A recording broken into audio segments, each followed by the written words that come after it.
Bureau. So don't wait. Get the relief you need during these hard economic times. For this free information, call the Accredited Debt Relief Hotline now. Call 800-873-7171. 800-873-7171. 800-873-7171. Is your home ready for the holidays? Beat the holiday rush and call our cleaning heroes at Zero Res. Get the Mark Reardon special. 3 rooms, Zero Res clean starting at $129. You can also get $50 off your air duct cleaning when you call 314-474-2020 or book online at ZeroResSTL.com. This is where real local and national accountability happens. This is 97.1 FM Talk, St. Louis's home for conservative talk. Breaking news, unique opinions. Hear it all on the Brian Kilmeade Show. Here's the story. I'm going to do the story even quicker than you just did it. 2 brothers loan each other money. They pay it back. Not in office. End of story. One brother gives one brother money. The other brother pays it back. No one is elected at all. They're both private citizens. What are we talking about?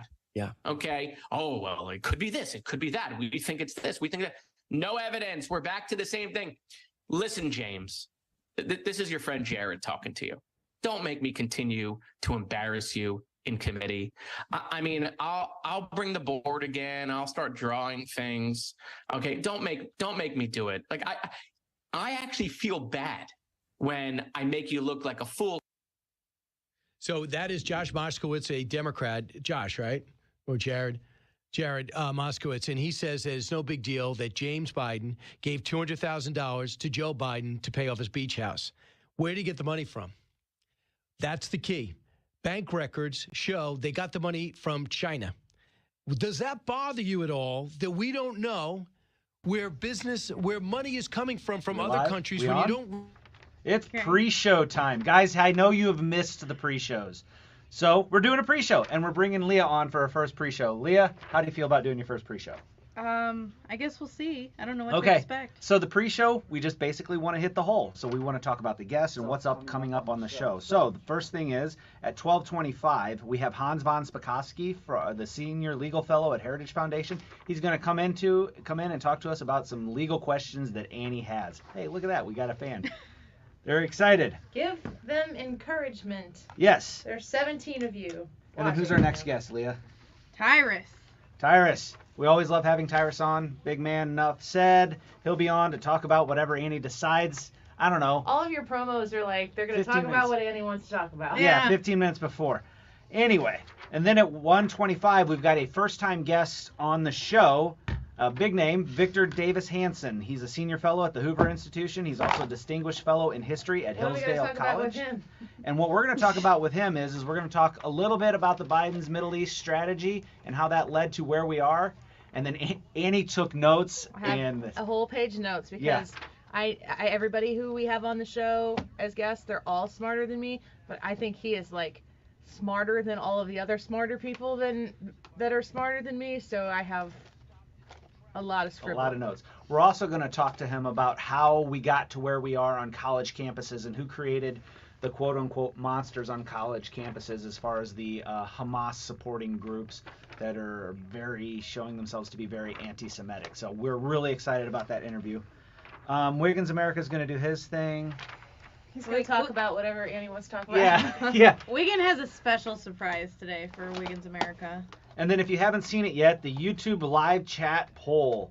Will you watch the next GOP debate? And that's really easy. It's a yes or a no.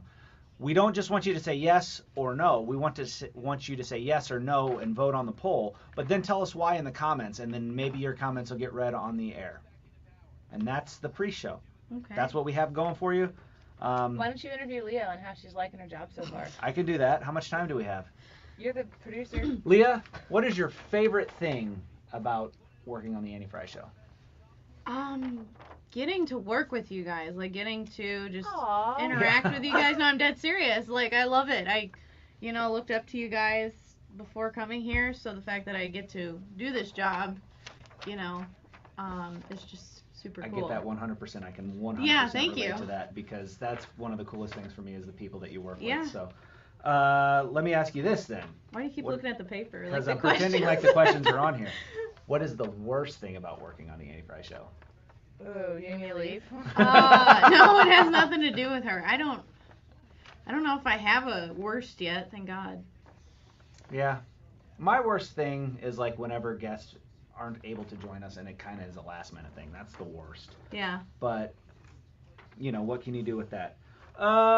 Leah, just tell the people kind of what you have been doing behind the scenes, because I know you're not as seen as much or heard as much on the radio. So what is it that you do? Yeah, so the reason I'm not seen as much is because, I'm not much of a talker, and full disclosure, politics aren't my strong suit, so we're gonna work it in a little bit at a time. Yeah. When she's comfortable. Yeah. So I hang out there, and I just go crazy with the podcast uploads and the video uploads. You just did a video yesterday. Yeah. Right, on our YouTube channel. I actually uploaded 2. What are they? One interview and a YouTube short. Will Sharf. If we did a pre-show more frequently, you could give us a content update on what people could go see and check stuff so people know about the work that you're doing. So, yesterday I uploaded the interview with Mike Davis, and then last night I uploaded a YouTube short of Will Sharf. So I need to peek my head over there in about 25 seconds to make sure that we hit Fox News, and then if we hit Fox News, then we can come back and maybe do one more question. Okay. But I need a little time to think of what that question may be, and if I think of it in time, I'll ask you the question, let you answer while I listen to make sure that What happens. about being about working with the show is different than what you expected? Is there anything that you came into this thinking it was going to be like this, but it's really like that? Well, where I came from was a lot more laid back and casual, and I mean, this is super fun here, but it's definitely more like on the rails, like straightforward, serious. I mean, I don't know, I don't want to say like serious, but I mean, you guys have fun, but it's very fast paced. Yes. It's very fast paced. All right. Well, you're doing a great job. Thanks. Leah's doing a great job. She picked up right where we needed her to pick up. Yep. All right. Super excited to have you, Leah. Thanks. I love being here. All right. Thanks, Leah. Responsible appropriations bills. Another short-term funding bill would allow more time. The White House is critical of proposed spending cuts, and there's a veto threat for a bill that cuts IRS funding to pay for a standalone bill on aid to Israel, separating it from debate over more Ukraine aid. They are leaving the Ukrainian people high and dry in their war to stop Vladimir Putin and preventing the United States from bolstering our ally in Taiwan against Beijing's aggression. House Democratic Caucus Chair Pete Aguilar supporting the president's push for a global aid package totaling more than $100 billion. Vice President Kamala Harris reaffirming U.S. support for Israel's right to defend itself, a day after President Biden expressed support for humanitarian pauses in Gaza. Harris has been visiting London, meeting with the British Prime Minister. She says the U.S. also believes in the rule of law with no intentional attacks on civilians. Several hundred Americans could cross out of the Gaza Strip into Egypt today, a second day of crossings for foreign nationals and injured Palestinians. Donald Trump Jr. wrapping up his testimony at the Trump civil fraud trial in New York and telling reporters the case is a political persecution. It's a sad state of affairs. We don't have an equal system of justice in America these days, and I think we're seeing that play out. Trump Jr. says they relied on accountants for the finances. The judge has already ruled the Trump organization committed fraud, which the former president is appealing. America is listening to Fox News. Hi, I'm Martha Stewart. Every year, more than 4 million pets enter shelters here in the United States. My friends at American Humane have been helping animals since 1877. The goal is to ensure that pets have a safe shelter, especially during natural disasters. Adopting a shelter pet allows shelters to help more animals awaiting care. Please consider adopting today and take some time to learn more about American Humane's other work at americanhumane.org. At Simply Safe Home Security, your safety is the only thing that matters. That's why you get 24/7 professional monitoring for less than $1 a day, because every home deserves to be protected. Right now, get 50% off the whole home security system named the best of 2023 by U.S. News and World Report. Visit simplysafe.com/radio to save big today. Advanced Home Security, 24/7 professional monitoring for less than $1 a day. There's no safe like Simply Safe. Air Comfort Service, heating, cooling, and insulation, weather. Chief Meteorologist Dave Murray. Lots of sunshine as we go through the afternoon to about 59. That's about 10 degrees warmer than yesterday. Tonight, clear skies, a drop through the 50s this evening, 38 for the low. Friday, sunny, 64 degrees, but gusty winds on Friday afternoon. 45 Friday night, Saturday and Sunday, sunshine, 68 each day. Rain showers in here Monday and Tuesday. This is 97.1 FM Talk, Chief Meteorologist Dave Murray. You wouldn't trust a butcher to babysit your pet pig. You wouldn't trust a lumberjack to repair your antiques. Or a professional wrestler to be your massage therapist. So why would you trust anyone but AMCO to fix your car? For over 50 years, we've been the trusted experts in transmission repair. AMCO offers easy payment plan options for most any credit situation, so you can fix it fast and pay it off slow at AMCO. AA MCO. Are you nearing retirement or already retired and wondering how long your money will last? Are you also sick of worrying about losing your life savings in the next market crash? I'm Thomas Helbig with the Retirement Advisory Group. Hi, I'm Bob Kershaw. As a family business, we are committed to protecting your retirement, whether you're nearing retirement or already retired. Let us build your own personalized structured income plan, which will show you how much income you can receive in retirement, but more importantly, it will show you how long your money will last. Stop wondering if you have enough to retire comfortably. Call us now at 314-993-9494 for a no-cost, no-obligation retirement review. We'll teach you the strategies you won't hear from your broker or banker. And just for coming in, you'll get a copy of our latest edition book, Your Key to a Worry-Free Retirement. We've been helping our clients retire with confidence for the past 37 years. Let us help you. So go online at retirementkey.com. That's retirementkey.com. Exergen thermometers are a top choice of medical professionals at highly ranked hospitals across the U.S. Accuracy matters, so make Exergen the chosen thermometer for your home and family. Available at Walmart and other participating retailers. Learn more at Exergen.com. The choice of a lawyer is an important decision and should not be based solely on advertisements. The vote is in. STL Today has certified the result. Onderlaw has been voted 2023's best law firm in St. Louis. When you're injured, call Onder Law at 314 or 618-9000000. This hour of the Annie Frey Show is brought to you by Ruler Foods. Low prices, no coupons. Ruler Foods. That is exactly what I needed to hear. Thank God someone here knows what they're talking about. That's us. That's right. Gotta love this American ride. All right, you need to take the time and get the full picture.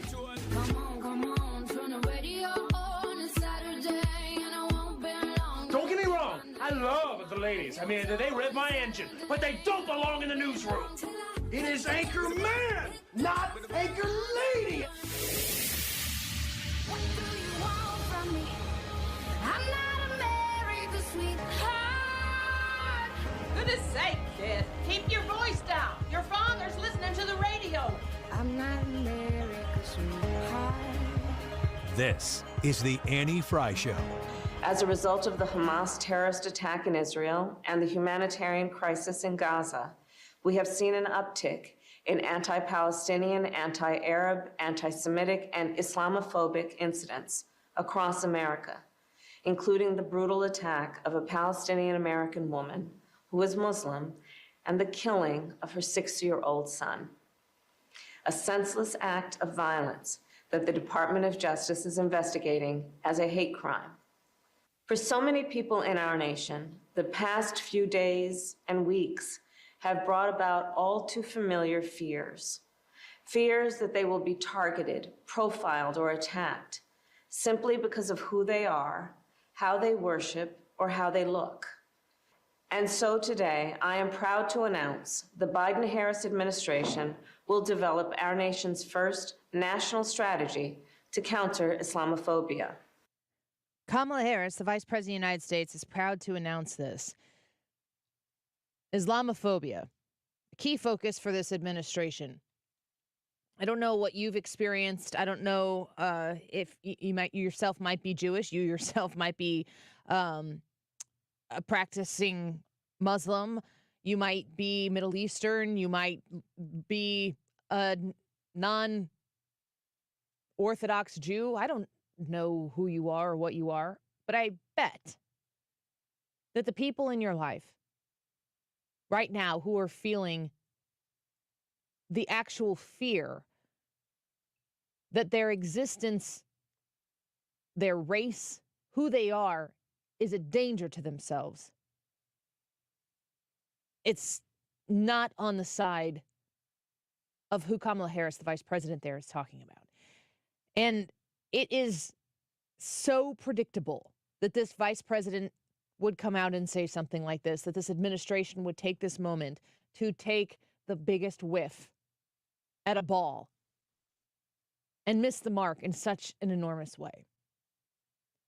Now, if you're to come out and you're to say, we shouldn't be combating against Islamophobia, that in and of itself sounds a bit Islamophobic. Annie, why would you be pushing back against wanting Islamophobia to be squashed and eradicated? Why would you have a problem with an administration that wants to push back against people who are being Islamophobic? Well, that's a political talking point. Because the truth is, and we really need to get to this in a really, really quick way in this country before we have no choice, because the way society is shaping up, we're going to not have the ability to continue to indulge in our first world problems the way that we have in the last 10 to 15 years. But I want you to imagine a scenario. I want you to imagine a scenario where you're in a room. It's a doctor's office. You're sitting with your loved one. Let's say you're sitting there with your mother. She hasn't been feeling well. And she hasn't been feeling well long enough that she's noticed there's something wrong, and that you've noticed that there's something wrong, and you've decided to go to the doctor. You've decided to run some tests. And the doctor walks in and sits down and looks at you both and says, it's cancer. And in that moment, it's like your whole world comes into focus on this one pinpoint moment in time where everything else around you freezes, because the next words that you hear from this doctor are going to be the most crucial words you've ever heard. And you leave the doctor's office and you realize, this is the existence that we have to move forward. We have to fight this. We have no choice but to drop everything to get laser focused on fighting this cancer that is threatening to take the life of your closest loved one. You're burdened with this because you love somebody who experienced this. You feel it yourself. And you have this understanding with your mom, the understanding that this is happening to her. You heard what the doctor said. You know it to be real. You've seen the test. You know that it exists. And you have this information, and then you go back to your home. Your friends stop by to say, oh, how did everything go? And you say, it's cancer. And you break down and you're crying. And your friend says to you, well, I understand you're sad for your mother's cancer, but I think it's important that you understand that my uncle had cancer. And if you're going to cry about your mom's cancer, you really need to make sure that you shed tears for my uncle who had cancer, because that's important too. How would you feel in that moment? Does it make the uncle's cancer from your friend less intrusive on their lives? It doesn't. Is the friend's uncle's cancer something that you don't care about or you're not concerned about? No, it's not. But in this moment in time, where the facts of the moment and the facts of the day are that this person has just received this news, a threat to their life, and you are there saying it's cancer, and somebody comes in and says, oh, but what about? And reminds you that your emotions should be equally spread apart into all the places that they determine, you'd punch that person in the face. Say, get out of my house.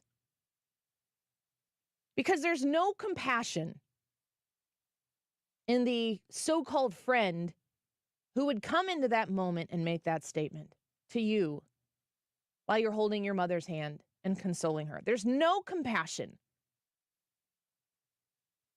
It is self-service. It is self-centeredness. Where that friend comes in and says, oh, what about? And draws attention away from the moment in time and the focus where it needs to be in that moment in time to something that really, in essence, glorifies themselves. That friend comes into that home and sees an opportunity to say, oh, I see that the spotlight is shining squarely on your mother and you in this grief, but I want you to know that I need to be in this spotlight just a little bit as well, and that you'll share it, otherwise you're going to be a bigot about it. That's this administration. That's the way this administration handles everything. They can't possibly see a moment in time where they don't look at everything as if it's a political opportunity. And I would have to say, and this is something that I haven't really brought into the main conversation here on this show yet because it feels kind of dirty to do it. Because it feels as though it's subpar to the moment. To come into this conversation and say to the Democrats, you have a huge political problem on your hands. To look at the Democrat Party and say, how are you going to parse this one? There are so many separate masters that are served by a Democrat Party that isn't one full platform of agreeable policies. It's people who say, you scratch my back, I'll scratch yours. I think it's 70% of the Jewish population votes Democrat. I'm not saying those Democrats are going to go over to Donald Trump or go over to the Republican Party, but I'm talking to a lot of Democrats who are appalled at the actions of the squad in Congress, of Cori Bush, our representative here, right here in St. Louis, completely abdicating her responsibilities to advocate for the suffering that is taking place in her district. And she's got a battle cry that not only doesn't help her constituents, but sends her focus overseas to support somebody who is collectively working against our allies. The Democrats have a massive problem ahead of themselves.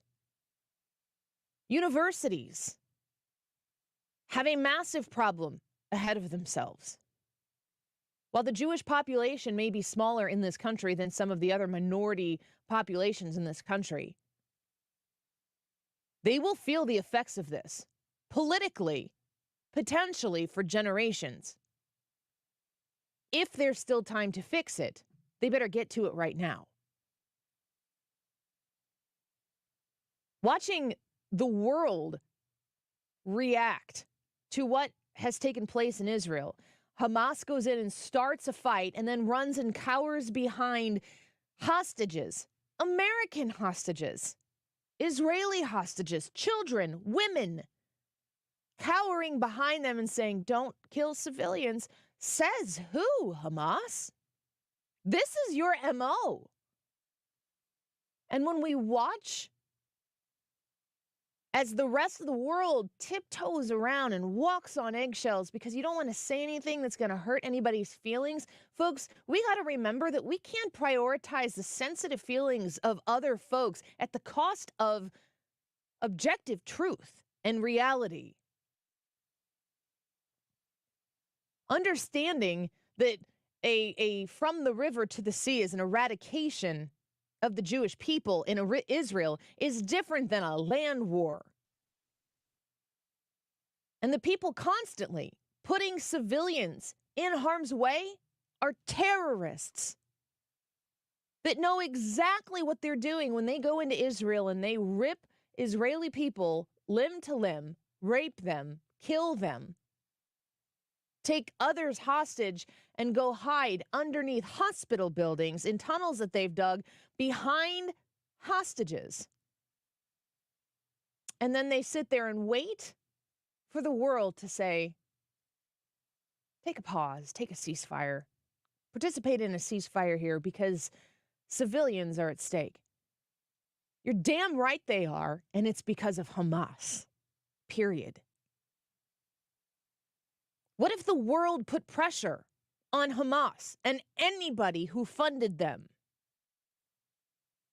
What if we squarely put our efforts and our focus on stopping Hamas and forcing them to cease fire with strong words and economic sanctions? What if we'd maintained the policies of the Trump administration that would have kept us out of the trouble that we're in right now?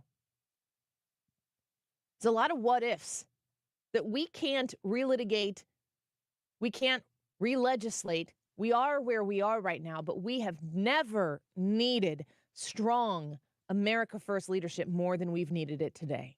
And I pray that we get to the election before it's unequivocally too late. We're going to speak at 1:25 with Professor Victor Davis Hanson on the show. He's a senior fellow at the Hoover Institution, and I think that many of you are familiar with him, but his understanding of this moment in time from a cultural standpoint and also keying in on what is going on in the American university system and the way some of the highest learning facilities throughout our country have handled this moment so egregiously. Does this come as a surprise to Victor Davis Hanson? Or has he seen it coming for quite some time? It'll be very interesting to hear what he has to say about that at 1:25. So stick with us and make sure you're listening when we interview him. First time he's been on our show. I'm very much so looking forward to it. Right before him, of course, we've got Tyrus. And next up, we're going to talk to Hans von Spakovsky. They're going to talk to Hans about the 10% for the big guy.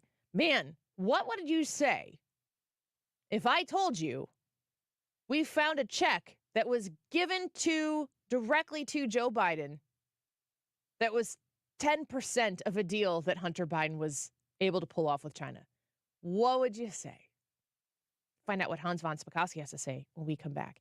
The YouTube live chat poll today on the Andy Frey YouTube channel. Come vote. Come tell us hello. Leave a comment. Say hi to Leah. She's monitoring the comments, and she would love to say hi back to you. So if you've not joined us over there before, get over there and say hi. We'd love to see you. If you're there every day, we're appreciative of it. But the YouTube live chat poll is, you going to watch the next GOP debate next Wednesday? Yes or no? Want to know how interested you are in that event, or if you're kind of over it. Either way, let us know. I'm a nerd, so I'm going to be an emphatic yes one way or the other. But I'm kind of wondering if it's even a big deal. Let us know what you think. We'll be back with Hans von Spakovsky when we return.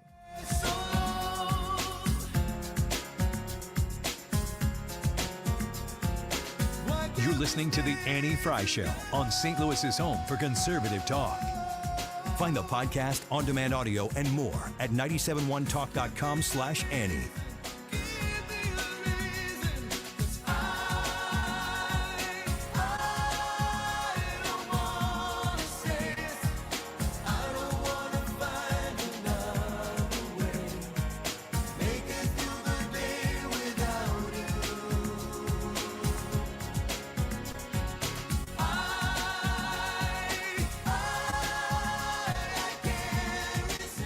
Stewart's American Mortgage, they are there to help you navigate the mortgage industry when you're buying a new home and you want to find the best economic deal for you. This can be a very long-term commitment, 30 years for a lot of folks at borrowing 6 figures of money. You're going to want to make sure you're making a good financial decision from the jump. And Stewie is there to help you with that. He will. He's helped me twice with a refinance, and both times I was able to use the bagel loan and lower my mortgage rate. I don't know if the rates right now are lower than they were when you got your mortgage, but if they are, you can talk to him about how you can refinance and get that rate down. If you're looking to buy a home, the bagel loan is there to make sure that when you go through the process of securing it, you pay nothing in closing costs that other lenders out there are going to charge you. This will save you potentially thousands of dollars on securing your mortgage, and the smart thing to do is to call or text Stewie at Stewart's American Mortgage, 314-324-4440. That's 314-324-4440. You can Google the bagel loan to find out more information. Give Stewie a call, mention the Annie Frey Show when you do, and ask him how the bagel loan can help. 314-324-4440. Google the bagel loan, NMLS number 226715. To have a roof over your head, a nice roof over your head, is very important. That's Rick talking about his experience with Rhino Shield ceramic coating. We got Rhino Shield 18 years ago, and they were very cooperative on getting us the right paint. They were in and out and done in no time. Once it was finished, looked great. We were very happy with it. The main reason Rick called Rhino Shield is because it's backed by a 25-year transferable warranty. We've watched a lot of people get their house painted 3 or 4 times, and we haven't had to do any of it. I don't know about you guys, but I don't want to have to paint it every 5-7 years. Take a tip from Rick and put down the paintbrush and call Rhino Shield for your free evaluation. 877-25-RHINO. 877-25-RHINO. Or visit 877-25rhino.com. We got Rhino Shield 18 years ago. Financially makes sense, especially if it's going to last like this did. Still looks great. Call now. 877-25-RHINO or 877-25rhino.com. Don't paint, don't Rhino, go Rhino Shield. Never paint your house again. Rhino Shield. Single-family houses and apartments are the key to passive income, a.k.a. retirement. No one knows this better than America's most successful investor educator, self-made multimillionaire, and CEO of Lifestyles Unlimited, Del Walmsley. You've heard Del and his team on the radio. Now join the Lifestyles Unlimited team on location in St. Louis, November 4th and 5th. Financial Freedom Seminar. Check the schedule and claim your seat now at GiveMeTotalFreedom.com. Over the course of 16 hours, we take you step by step, A to Z, on how to successfully invest in both single-family and multifamily properties. This is a complete class, not one of those teaser seminars. It's designed to teach you everything you need to know to purchase single-family and multifamily investment properties using our roadmap on your own from day one. Our team of expert educators and mentors want to meet you for 2 days of life-changing education. Get your lifestyle now. Go to GiveMeTotalFreedom.com. Limited seating, unlimited potential. Sign up now at GiveMeTotalFreedom.com. You're listening to the Annie Frey Show live from the Air Comfort Service Heating, Cooling, and Insulation Studio. Air Comfort Service is hiring licensed journeymen. Don't have a journeyman license? Air Comfort Service will help you get it. Get guaranteed hours year-round and more. Apply online at aircomfortservice.com. Brian Kilmeade is coming back to St. Louis with his new book. Join us Friday, December 1st for an evening of drinks, dinner, and discussion at Brookdale Farms. Start your holiday season in style. Get tickets at 971talk.com/events.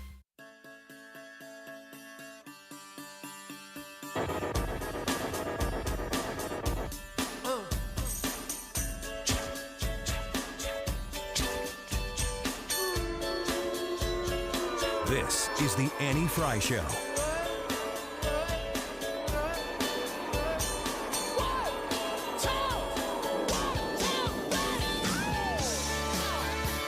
We found another check to Joe Biden. That's what the media said that they felt like this investigation needed to do to be successful. Find a direct link between Joe Biden and his family's influence peddling. We've already proven that he met with all the people that sent his family money. We've proven that Joe Biden's lied countless times to the American people about his knowledge and involvement of his family's shady business dealings. We've proven the family had over 20 shell companies. We've proven they've had all these bank accounts. Now we have enough bank accounts in, Sean, where we can actually trace the money back to the source. So we found the check to Joe Biden. This is the second check in a week. The first one was for $200,000. This one was for $40,000. But what's most alarming about this $40,000 check, it traces directly back to China. So there you have Representative Comer saying they got the checks, like literal receipts of his money that Joe Biden has profited off of the paper trail that they have, circling it all the way back to China. Is this the evidence that people have been asking for? Is this the smoking gun? I don't know. Let's ask our friend Hans von Spakovsky, senior legal fellow at the Heritage Foundation, former FEC commissioner. Hans, welcome back to the show. Good to have you. Well, thanks for having me. Is it the evidence? Is this like a really bad smoking gun, this $40,000 check to Joe Biden that was written to him by James and Sarah Biden? It's just one of many. And what's most interesting about it, and frankly damning, is the way the House committee has been able to track the money going through, I think, 5 different shell organizations.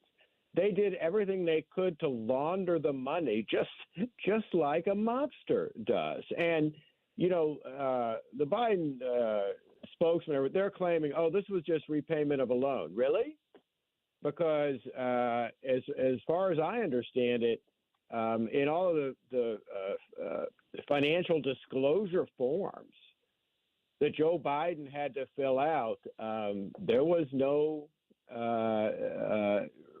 disclosure of any kind about a supposed loan that he had given to his family. And really a loan? Well, where are the loan documents indicating that too? So I think they're just blustering to try to cover it up. What's very clear is that when you look at the evidence, the latest evidence the House committee has produced, is that this was the family profiting from Joe Biden basically using his office to coerce and extort money from these foreign companies, in this case, a Chinese company. Yeah, it is.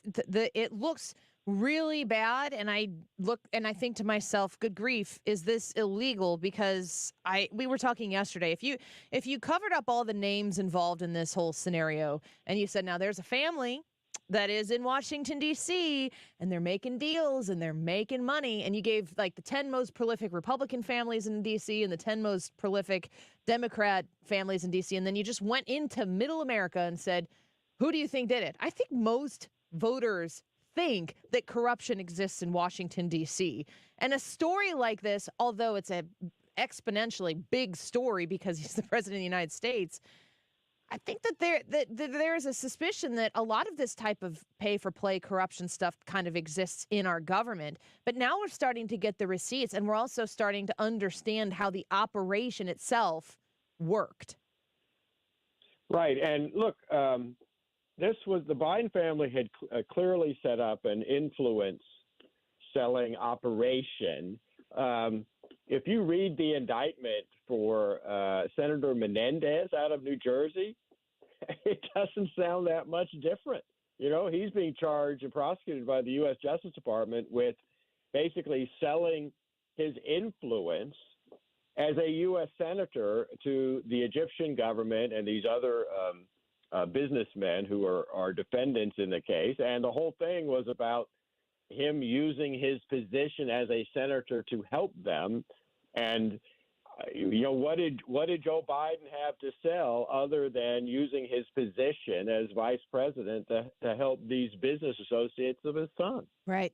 I'm looking at the graphic that was tweeted out by GOP Oversight, and I like pictures. I understand things better with pictures. It breaks it down for me, but it walks you through the idea that there's a Chinese company that gave $5 million to a Biden-China joint venture. So $5 million comes from this Chinese company to this Hunter Biden joint venture along with China.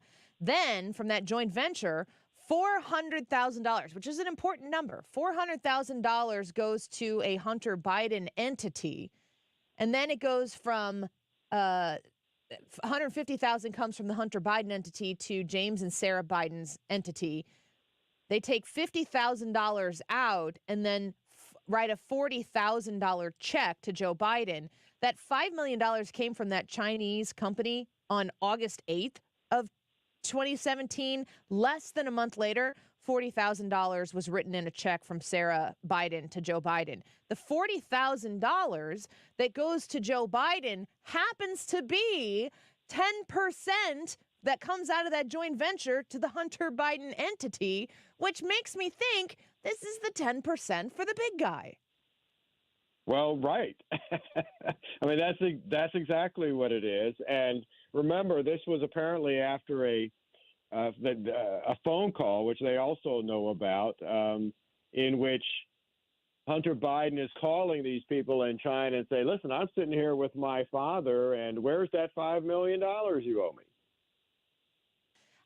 So are there crimes here? Does this, I mean, it looks really bad. It is incredibly unethical. But is this a crime? Yeah, I think any kind of influence selling operation like this is a crime. And again, for anyone who doubts that, just read through the Senator Menendez indictment, which is easily available. You can Google it and find it. And the very same kind of influence that Menendez was selling is what seems to have been going on here. So, Hans, when we see that the House is back in working order and we're watching as they are pushing through all of these different things that they weren't getting to for 3 weeks, it does appear as though Congressman Comer has continued this work, that they've been continuing to dig and to uncover things and connect dots. What is your assessment now that we have a Speaker of the House of the ability of the House Republicans to continue to move this football down the field to something that is actionable? Remember, Kevin McCarthy, before he left, is the one that authorized the opening of an impeachment inquiry. Now, Comer and his committees, Jim Jordan and his committee, they'd already been investigating this just because of the jurisdiction of their committees. But by opening an impeachment inquiry, what the Speaker, Kevin McCarthy, was saying was, look, you have the full support of the House, and we will give you more resources to do that. And the new Speaker clearly is not changing what Kevin McCarthy did, so it's full speed ahead for these committees to keep investigating this. And I suspect that at some point in the future, after they've obtained all the information they can, they may consider actually drafting up an impeachment resolution and potentially voting on it. Well, I think I wonder if this country has the political stomach for that. Yesterday on our YouTube live chat poll, we asked if there was anybody, if our listeners supported impeachment for any officials in government, and a lot of conversation centered around Secretary Mayorkas and his complete and total ignorance towards what's going on in the southern border. Do you believe constitutionally it's important for the House to pursue, if there are impeachable offenses, that it's important in an election year to pursue those impeachments, knowing that the Democrats have the slimmest of majorities in the Senate, that it likely wouldn't get, passed or convicted or whatever in the Senate? The answer is yes, regardless of whether or not it's an election year. The House should not worry about whether or not the Senate would acquit or find someone they have impeached guilty. They need to concentrate and focus on their job. Their job is to ensure that government officials are abiding by their oath of office and enforcing the law. And Mayorkas is one of the worst examples of a cabinet official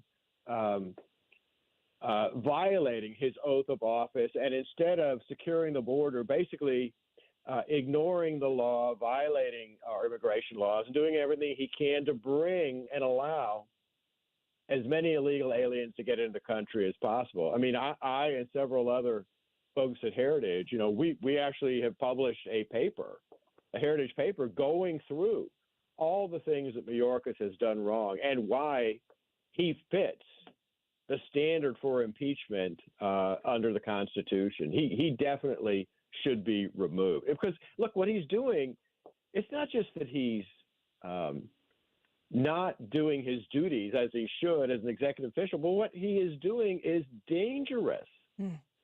He's endangering the public, particularly by having an open border, which allows terrorists to easily get into the United States. He's endangering national security and public safety. Yeah, it is worrisome right now, considering the global climate, what's taking place in the Middle East, to think about how porous our border has been, and people who hate us and want to exact that same type of rage in some sort of religious jihad, that they could be here preparing to do that right now. It seems it's unimaginable, really, that this administration has stood by and watched this happen in our own country. Hans, we appreciate you. Go ahead. Well, I was just going to say, and instead, what are the mainstream media sources concentrating on? These ridiculous lawsuits going on around the country to take Trump off the ballot. Yeah. Let me ask you that real quick. We talked a little bit yesterday with Mike Davis about what was taking place in Colorado, and his worry was that they are going to win because the justice system and the judge and everybody there not very favorable to the likes of Donald Trump. Do you think that they're going to succeed ultimately in keeping Donald Trump's name off the ballot in Colorado or anywhere else? No, because eventually the U.S. Supreme Court will decide this. and they will overturn any decision that takes them off the ballot because the challengers, they don't have a leg to stand on in their claims from a legal standpoint.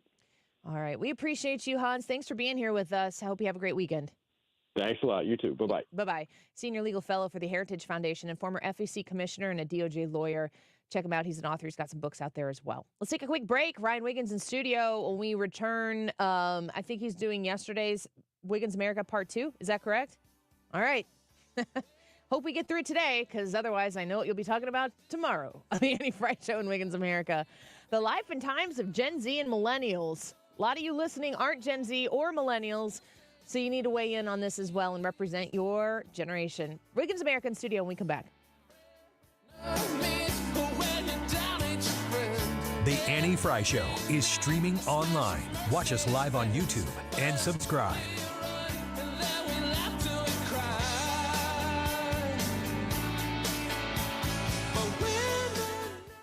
Have you shopped at Ruler Foods for your weekend grocery shopping list yet? I want you to check out some of the amazing savings taking place right now at Ruler Foods. Powerade 28 fluid ounces or Sparkling House 17 ounces, 88 cents a piece. That is fantastic. If you're in a family like mine and there's a lot of electrolytes needed, you check out those amazing deals at Ruler Foods and stock up. Bar S Frank's, fantastic, 88 cents.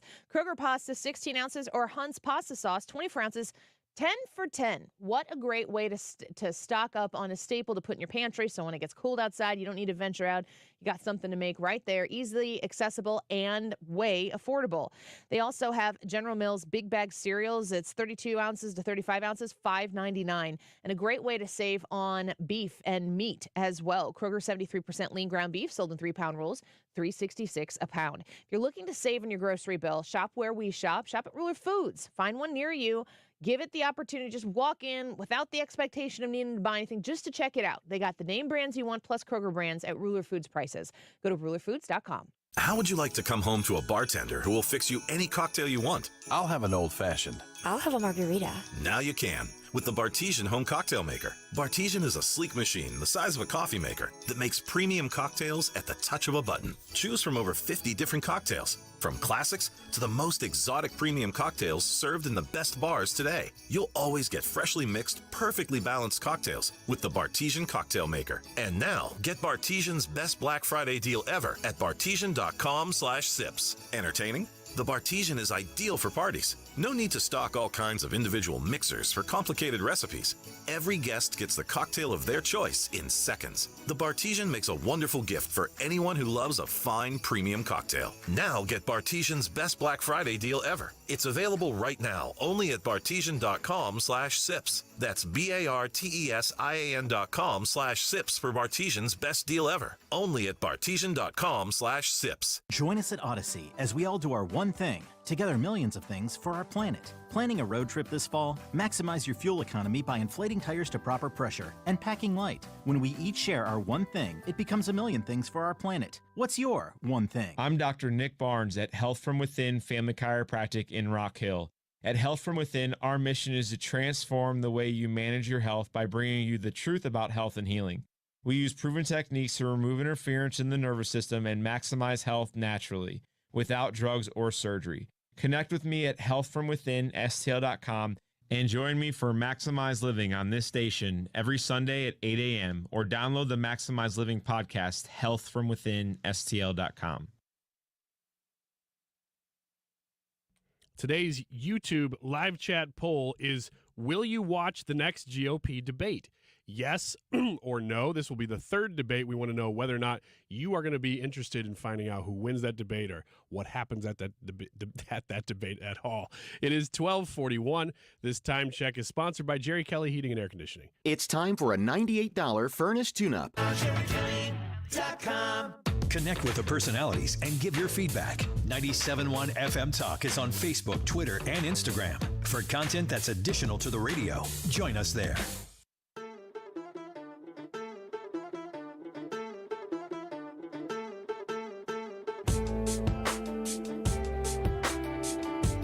This is The Annie Frey Show. Interact with Annie on Facebook. The Annie Frey Show.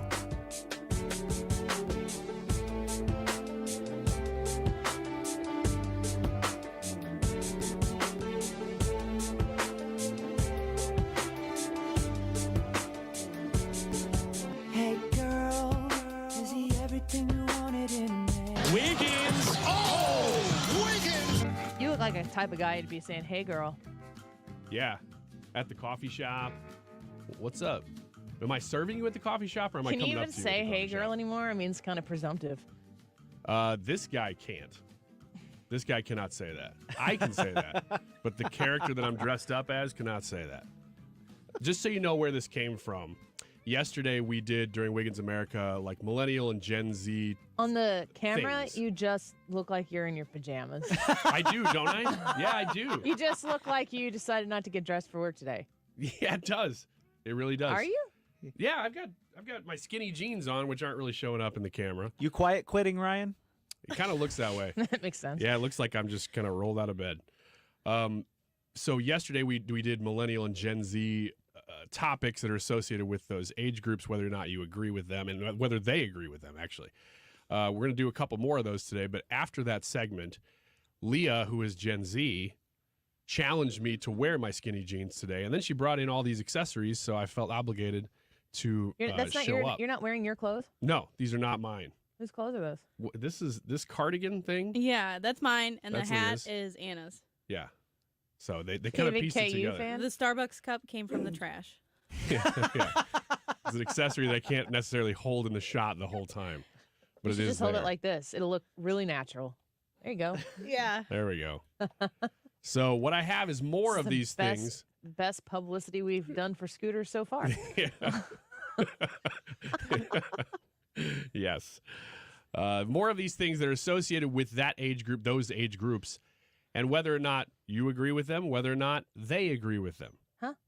What are we supposed to say? Whether or not you agree with these things, like you like them. For instance, going straight from high school to college. Love it or hate it? Neither. Completely depends on the person and the person. So I wouldn't say it's not a blind just do it thing. Yeah, I'm kind of with you, and also like. But I'm not going to be telling my kids like, you know what? Let's just put off college for a while. That's not happening. Exactly. That's the gap year thing, I think, which is what they're trying to get at with this question. Well, here we go with the gap year again. Go on. Well, it's a divisive topic because so many people use it for finding themselves or just traveling, and other people use it to work. And depending on whether or not you're going to go into college or to a trade school, like there's a lot of variables there. But just ask the question, how do you feel about going straight from high school to college? 62% of millennials and Gen Z said, love it. Don't take the gap year. Well, I think that the whole concept of a gap year in and of itself only exists if the assumption is you go from high school to college. Mm-hmm. Yeah, otherwise you're living your life and you're doing things in the career maybe that you're headed into. Yes, you're getting experience. I mean, as we researched last time we talked about this, people who take gap years, they're not looking like they're rolling out of bed in their pajamas. They're not looking like this. this. They really did accessorize me pretty well. People who are taking gap years on the whole are working like non-career jobs, so making ends meet for the moment in time, not necessarily like building a 401k, but they might be doing it in Europe. So they might be doing something that seems to be like not invested in a career path, but they're experiencing Europe at the time, or maybe they're going somewhere else in the world, or maybe they're trying to do something creative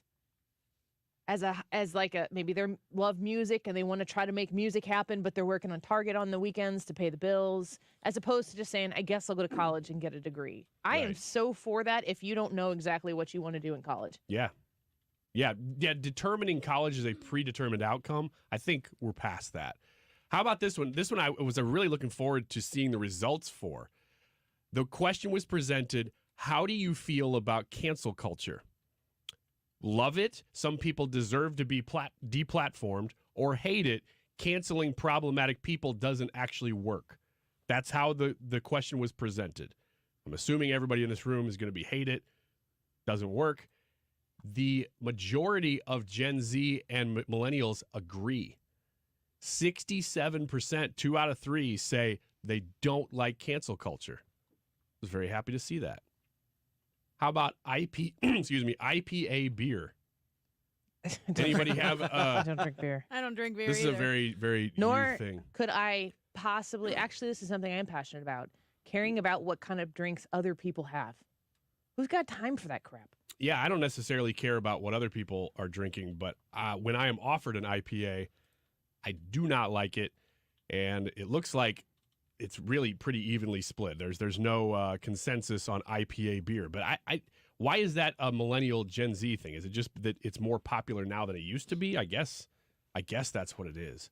It's from hipsters. Like, do they dress like me, or are they hipper than this? Yeah, they kind of dress like you, but they are hipper, so both. Okay. But they like IPAs.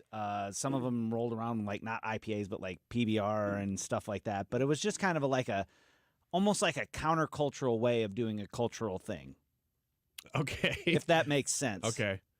They just wanted to dive in and be like, yeah, I drink beer, but I don't drink that, normal people Oh, beer. this is like another echelon of I beer. drink Okay. this stuff over here because I'm cool. Okay. Not a lot of people know about it. Kind of like how you do the... We're just not cool enough to know about it, that's all. I actually don't like IPAs. The darker the beer, the less I like it. I like a really clean lager. Which also sounds a little cool, doesn't it? Doesn't that sound cool when I say that? Clip that, Leah, if you could, and just send it to my wife. How about lip injections? Oh, God. We a standard no on this? Yeah. Yeah, 80. Why would you be why would we be collectively a standard no on lip I don't injections? know. I think of the worst possible examples when I think of lip injections. Yeah. You have no idea how many people that you know have had lip injections and you don't know it. Oh, you're probably right. No, I have am no right. idea. I have no idea. I have never had any injections or Botox of any kind, although I've considered Botox because I get migraines, but I've curtailed migraines. It's actually a medicinal use of Botox, but I've never had that. I've never had fillers, never had lip injections, nothing. But there are a lot of people who are out there doing it, and they're probably in their 30s and 40s and 50s, maybe older as well. And if you get it done right, nobody knows. I got to agree. So I wouldn't know. if you're out there and you're 20 years old and you're getting lip injections, you're doing it wrong. And the idea that we would be judging anybody getting lip injections based on the worst examples of it is not an accurate depiction of the industry.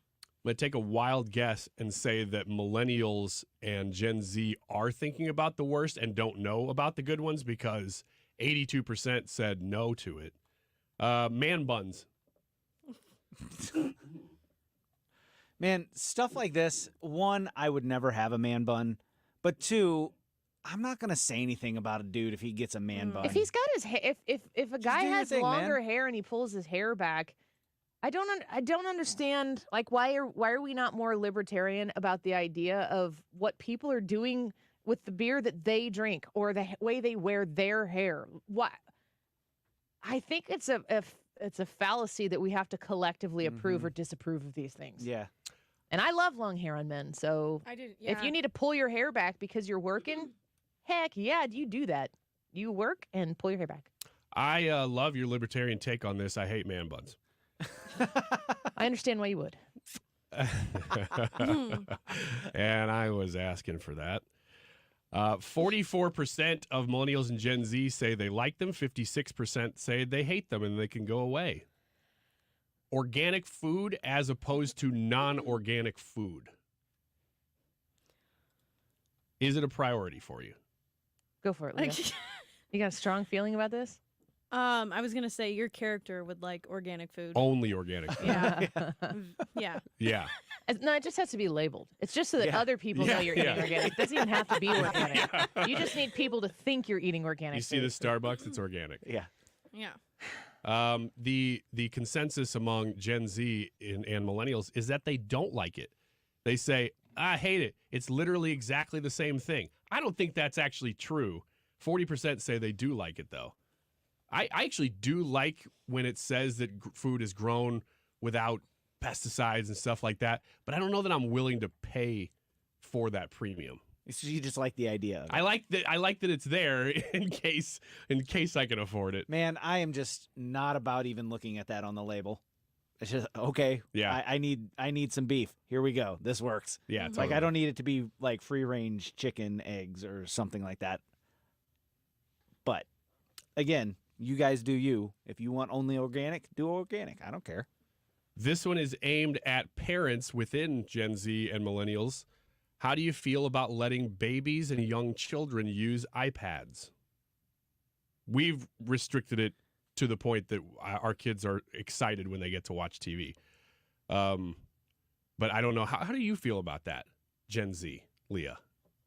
Like how old are you talking? It says babies and young children. So I'm going to guess that this is six and under, maybe? Yeah, I think that's stupid. I know parents that give their kids like little tablets that only have games on them, and they use it to like keep them quiet while they're doing stuff. I don't know. I kind of support that because the minute you take it away, their kids are screaming and running around like a wild child without it. So I don't know. I guess I'm on the fence. Depends on what you've done with the kid up to that point, I guess, too. Yeah. I don't think the tablet should raise your child for you. Yeah. If that I makes agree sense. with that. I also don't think that other people who have opinions on what you're doing should raise your children for you. Yeah. But we caved and we bought a tablet for our family. It was last March, and we were going to the state basketball tournament. We were going to have Molly up there, and she's 2, and she's in a gym for a whole weekend straight. And there's only so much you can ask a 2-year-old to do to behave to where a distraction is appropriate. But a parent should know what is an appropriate amount and what isn't an appropriate amount. And, I have been in scenarios where I've sat down with families, and when you sit down at the table at a restaurant, all the kids get out their individual devices, they put on their headsets, and they sit there, and they're very quiet. The question is, do they know how to socialize? There's no way for me to know if that's the norm for them or if that is something that they're doing because they want to have a grown-up conversation just for once in their week.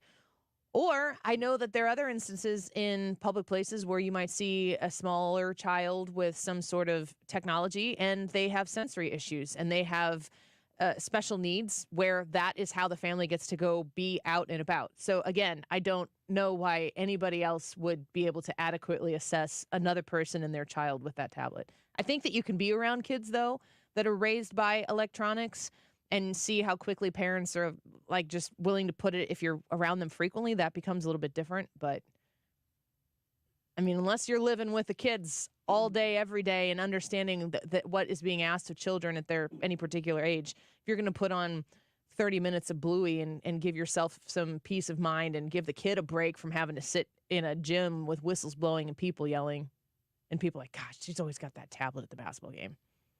I don't care what you think. Yeah, there's definitely a balance. Line. There's definitely a balance. And plus, I think this question is probably best answered if you are a parent, which is surprising because a lot of these people in this poll are, I'm assuming, not parents, Gen Z and millennials. Millennials could be. I guess Gen Z could technically be now, too. It's just they're younger. Parents? Yeah. For sure. What's the age cutoff for Gen Z? Well, she's 26 and she's Gen Z. So, yeah. I had Charlie at 25. Yeah. But I would think that going down into like the teenage years, you get a lot less parents. But 27% say they love it and it keeps them entertained. 73% say no, this would be too young for my kids to use screen time. Yeah, it probably is too young for your first few children. Yeah. Keep having them. I get you. You'll adapt. All right, let's take a quick break. When we come back in the next hour at 1:25 p.m., we have Professor Victor Davis Hanson on the show with us. And next up, Tyrus. Don't go away. How we say goodbye. Should've known better when you came around. That you were This is a special alert to all Americans who own a vehicle with less than 200,000 miles with an auto warranty about to expire or with no warranty coverage at all. Due to a decline in the economy, CarShield is announcing a low-cost month-to-month vehicle protection plan that is now available to the public to save any driver out-of-pocket expenses on future auto repairs. Call now to find out how you can pay almost nothing for covered auto repairs. Yes, you heard that correctly. Pay almost nothing for covered auto repairs. An open phone line has been established for all drivers to call for a free quick quote. Call 800-652-5241 now. Drivers who are covered will not have to pay for covered repairs again. This protection plan is at an all-time low. Additionally, drivers who activate this vehicle protection today will also receive free roadside assistance, free towing, and car rental options at no additional cost. Call us for your free quick quote today. 800-652-5241. That's 800-652-5241. What do you have to lose? Call 800-652-5241. Again, 800-652-5241. Okay, so you filed your taxes this year, but you know you have past IRS issues. And now the IRS letters are coming. Hi, this is Lance Story with the Lance Story Law Firm. Don't ignore those IRS letters. They're important and give you rights and deadlines to defend yourself. Waiting could cause you to lose those rights. Call the Lance Story Law Firm now and let us help you get ahead of the IRS and defend your rights while you still have time. The Lance Story Law Firm is located here in St. Louis, so take the first step and hire a tax resolution attorney. We've made it super easy to schedule your free consultation in person, or you can do a phone call and save travel time. Remember, IRS problems are legal problems. So before you send money to some out-of-town, high-pressure salesperson, give us a call at the Lance Story Law Firm. Call today at 314-238-7360. That's 314-238-7360. Or go visit LanceDruryLaw.com. The choice of a lawyer is an important decision and should not be based solely upon advertisements. It's hard to believe, but the holidays are right around the corner. Can you imagine the joy on Abuela's face when you sit down for the holiday meal and chat with her in Spanish? Or drop off some cookies at your neighbor's house and chat in Mandarin? With Rosetta Stone, it's possible. Rosetta Stone's immersive method helps prepare you for conversations in the real world, whether that's connecting with friends and family or taking the trip of your dreams. The Rosetta Stone Unlimited subscription provides access to all 25 of Rosetta Stone's languages forever, so you don't have to pick just one. And their award-winning app features immersive 10-minute lessons to fit into even the busiest day. Plus, every subscription now comes with access to live lessons, where expert tutors teach you fun new words related to local holidays, cultural traditions, food and drink, and more. Don't wait. Visit rosettastone.com/radio today to score 50% off, now through November 22nd. That's rosettastone.com/radio. KFTK FM Florissant. From the Under Law Injury Lawyers, GetJim.com studio. 97.1 FM Talk. Always live on the free Odyssey app. America's top diplomat heads back to Israel. I'm Lisa Brady, Fox News. And Secretary of State Antony Blinken will focus in part, he says, on the future during this latest trip, including an eventual two-state solution and conditions for a durable, sustainable peace for both Israelis and Palestinians. This as Israel continues its air and ground assault on Hamas in Gaza. We've seen in recent days Palestinian civilians continue to bear the brunt of this action, and it's important that the United States is committed to making sure everything possible is done to protect civilians. Blinken speaking to reporters just before he got on the plane. Meantime, Vice President Kamala Harris, who's been in London, reinforcing U.S. support for Israel's right to defend itself after President Biden expressed support for humanitarian pauses. More foreign nationals, including Americans, being allowed to cross from the Gaza Strip into Egypt today, along with wounded Palestinians. President Biden says 74 U.S. dual nationals got out of Gaza today, answering a shouted question in the Oval Office, where he's holding separate meetings with the presidents of Chile and the Dominican Republic. Several Democratic mayors visiting Washington, meeting with senior administration officials to appeal for federal help with an influx of migrants. The president certainly understands that this crisis is a moment that we have to be responsive to. Chicago Mayor Brandon Johnson says he heard a commitment from White House officials to support a system of care. A letter from the mayors obtained by the Associated Press asks for $5 billion, more than triple what the president requested from Congress. A former Memphis police officer charged in the deadly traffic stop beating of Tyree Nichols changes his plea to guilty on federal charges, including excessive force. Desmond Mills Jr., one of 5 former officers charged in the case. America is listening to Fox News. Hi, I'm Martha Stewart. Every year, more than 4 million pets enter shelters here in the United States. My friends at American Humane have been helping animals since 1877. The goal is to ensure that pets have a safe shelter, especially during natural disasters. Adopting a shelter pet allows shelters to help more animals awaiting care. Please consider adopting today and take some time to learn more about American Humane's other work at americanhumane.org. Simply Safe was named the best home security of 2023 by U.S. News and World Report. But we don't do what we do for the accolades. We do it to protect you and everything you love. Our advanced sensors and HD cameras are powered by 24/7 professional monitoring for fast emergency response. Visit simplysafe.com/radio to get 50% off any new system today. Advanced home security, 24/7 professional monitoring for less than $1 a day. There's no safe like Simply Safe. Air Comfort Service, heating, cooling, and insulation, weather. Chief Meteorologist Dave Murray. Lots of sunshine as we go through the afternoon to about 59. That's about 10 degrees warmer than yesterday. Tonight, clear skies, a drop through the 50s this evening, 38 for the low. Friday, sunny, 64 degrees, but gusty winds on Friday afternoon. 45 Friday night, Saturday and Sunday, sunshine, 68 each day. Rain showers in here Monday and Tuesday. This is 97.1 FM Talk, Chief Meteorologist Dave Murray. 97.1 FM Talk. You're here because ideas change the world.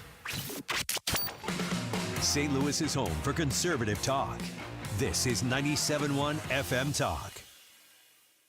You couldn't pick a worse time to sell your home. Sure, your home is worth a small fortune right now, but are you really going to swap your 2 or 3% current interest rate and pay 7 or 8% interest on a new house? No way. You don't have to with the Get Paid and Stay program from Truehold. This is ingenious. With the Get Paid and Stay program, Truehold will buy your home now at its best current value. You bank the cash and stay in your home until interest rates come back down or as long as you like. It's your call. Plus, you won't have to pay property taxes, insurance, or upkeep anymore. Truehold pays those expenses. Learn about Truehold's Get Paid and Stay program. Call 1-855-300-9993 or visit Truehold.com. The smarter, faster way to cash out on your home's value without having to move. That's 1-855-300-9993 or visit Truehold.com.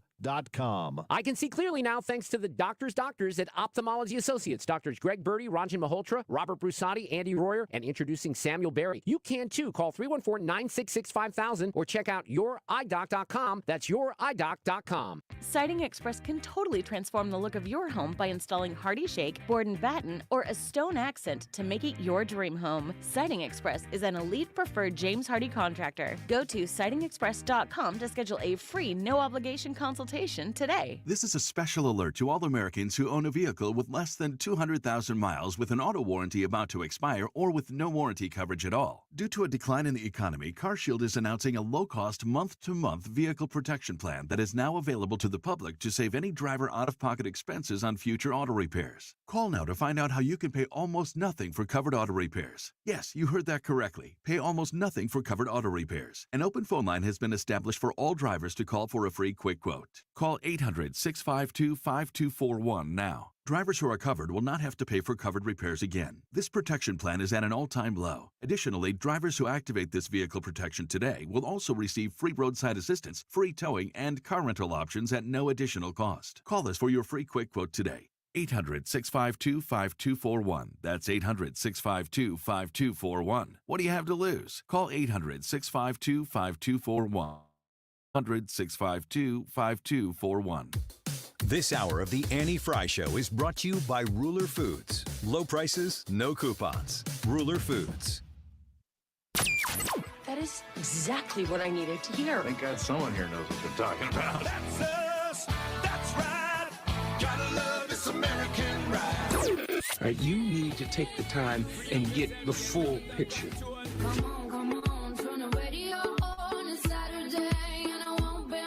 Don't get me wrong, I love the ladies. I mean, they rev my engine, but they don't belong in the newsroom. It is Anchor Man, not Anchor Lady. What do you want from me? I'm not America's sweetheart. Goodness sake, kid. Keep your voice down. Your father's listening to the radio. I'm not America's sweetheart. This is the Annie Frey Show. Folks, Bidenomics is just another way of saying the American dream. 40 years ago, trickle-down economics limited the dream to those at the top. But I believe every American willing to work hard should be able to get a job, no matter where they live, in the heartland, in small towns, to raise their kids on a good paycheck and keep their roots where they grew up. When President Biden says that Bidenomics is another way of referring to the American dream, do you believe him? Brad, when you hear Joe Biden talking about Bidenomics, I mean, they push so hard on the phrase Bidenomics because it was originally put out there as not a compliment. Maybe in the Washington Post or the New York Times, it's a friendly newspaper, and they referred to Bidenomics, and it wasn't in the rose-colored glasses light that the administration continues to talk about it. But when he talks about the American dream, you think he understands what Americans are dreaming about today? I think he knows what it is, but I think he's so far detached from the average American that he doesn't understand that what he's put in place is actually actively preventing the American dream. I think he maybe looks at some numbers that some of his staffers bring in. They're like, hey, look, job numbers are up. And he's like, great, Americans are getting that car in every garage and 2 chickens in every pot and all that other fun stuff. 2 chickens in every garage and a car in every pot. Yeah. It's there's a lot of disconnect, but I think you could also easily go, you think Donald Trump knows what the average American wants and expects? And for some reason, I kind of feel like he's got a better idea. Oh, I think he does. But that's because I don't think Donald Trump is as far disconnected from the average American as Joe Biden is. I think the difference is between Donald Trump and Joe Biden an understanding in America of who owns what. Because Joe Biden becomes the wealthiest man in the world when he is the CEO, essentially, of a government, when you have the mentality that the government should own as much as it possibly can and not the people.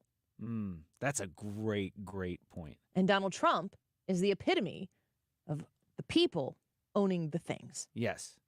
Unhindered and unfettered as much as possible by the government. It's kind of wild that it takes a billionaire to actually come to that understanding. But I think the reason that is because under the American system, the billionaires pay the largest share of taxes. Well, it's I mean, it'll make you pause for a second, but it also is, it's important to understand that you don't get Donald Trumps in a country where the people aren't in control. I was having a conversation this morning about some other countries, specifically weird conversation, and I'm probably going to screw up the details of the part that's not important for this conversation, but Manny Pacquiao would win, like, I don't know, let's say he won $30 million in a fight or something, some sizable, massive payout or whatever, and he'd take it back to the Philippines and he'd give 20 of it to some sort of charity or housing development or something in the Philippines. And my question was, this person who understands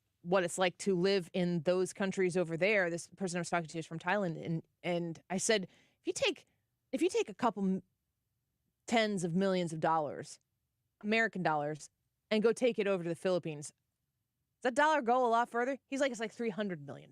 Wow. When you take it over there, because of the way that the success and the wealth of America, the way it translates to these other countries that don't live like we do. We have great wealth. We have great wealth because it belongs to the people. And he made the point, this is a really smart point, that most of these other countries across the globe, the people don't get the things. The government tells you how much you get to have. And the great experiment that is what we have here in the United States of America, a republic, if you can keep it. And I will continue to say this until I'm blue in the face. The difference between a republic and a democracy, both of them are representative forms of government. If you have a democracy, you elect people to go to the government structure to come together, and the majority makes the decisions on what is going to happen. The reason why we have a republic and not a democracy is because in a democracy, the majority makes the decisions of that collective group of people. In our country, the Constitution supersedes the majority, which means that the majority can't just come in and you have, 50% plus one and just change something. You can't do that. There is a Constitution that reigns supreme, and if you want to change the Constitution, you can certainly do that, but you have to have an overwhelming majority to amend the Constitution. Because the Constitution is what governs the people, and the Constitution was written by the people. And as long as the wealth and the success and how we flourish in this country is owned by the people, we will continue to be in a position of power in the world, because that is not how other places do it. Governments get bigger and richer, and the people continue to slave away. It is very important to distinguish between the American left and the American right, and to call out anybody who is out of line when you understand that the American left believes that the collected individuals who serve in a government can identify problems and then offer solutions through government, which is funded by taking money from the people. And every time you identify a problem, you create a government program to fix it. What the people on the American right believe is that the expansion of government causes way more problems than it ever could possibly solve. And an understanding of conservatism and a small government Republican Party means that the problems still exist just because you have Republican leaders. This is why I cannot stress enough to you. Do not sit on your hands and go, good grief, I hope that we get a Republican in the office as president, because otherwise the world will crumble. Putting a Republican in the presidency isn't enough to solve the actual cultural and societal rot that is existing in this country, mostly because of self-worship. The idea that you're going to sit around and wait for your shade of government to get elected to solve all the problems completely undercuts your power as a citizen in a we the people government. The idea that there are problems out there that exist in this moment in time that you could go be a part of a solution. Now, it might not be on a 50-state scale that you are solving the problem, but it might be on a one individual person who needs a meal for dinner tonight.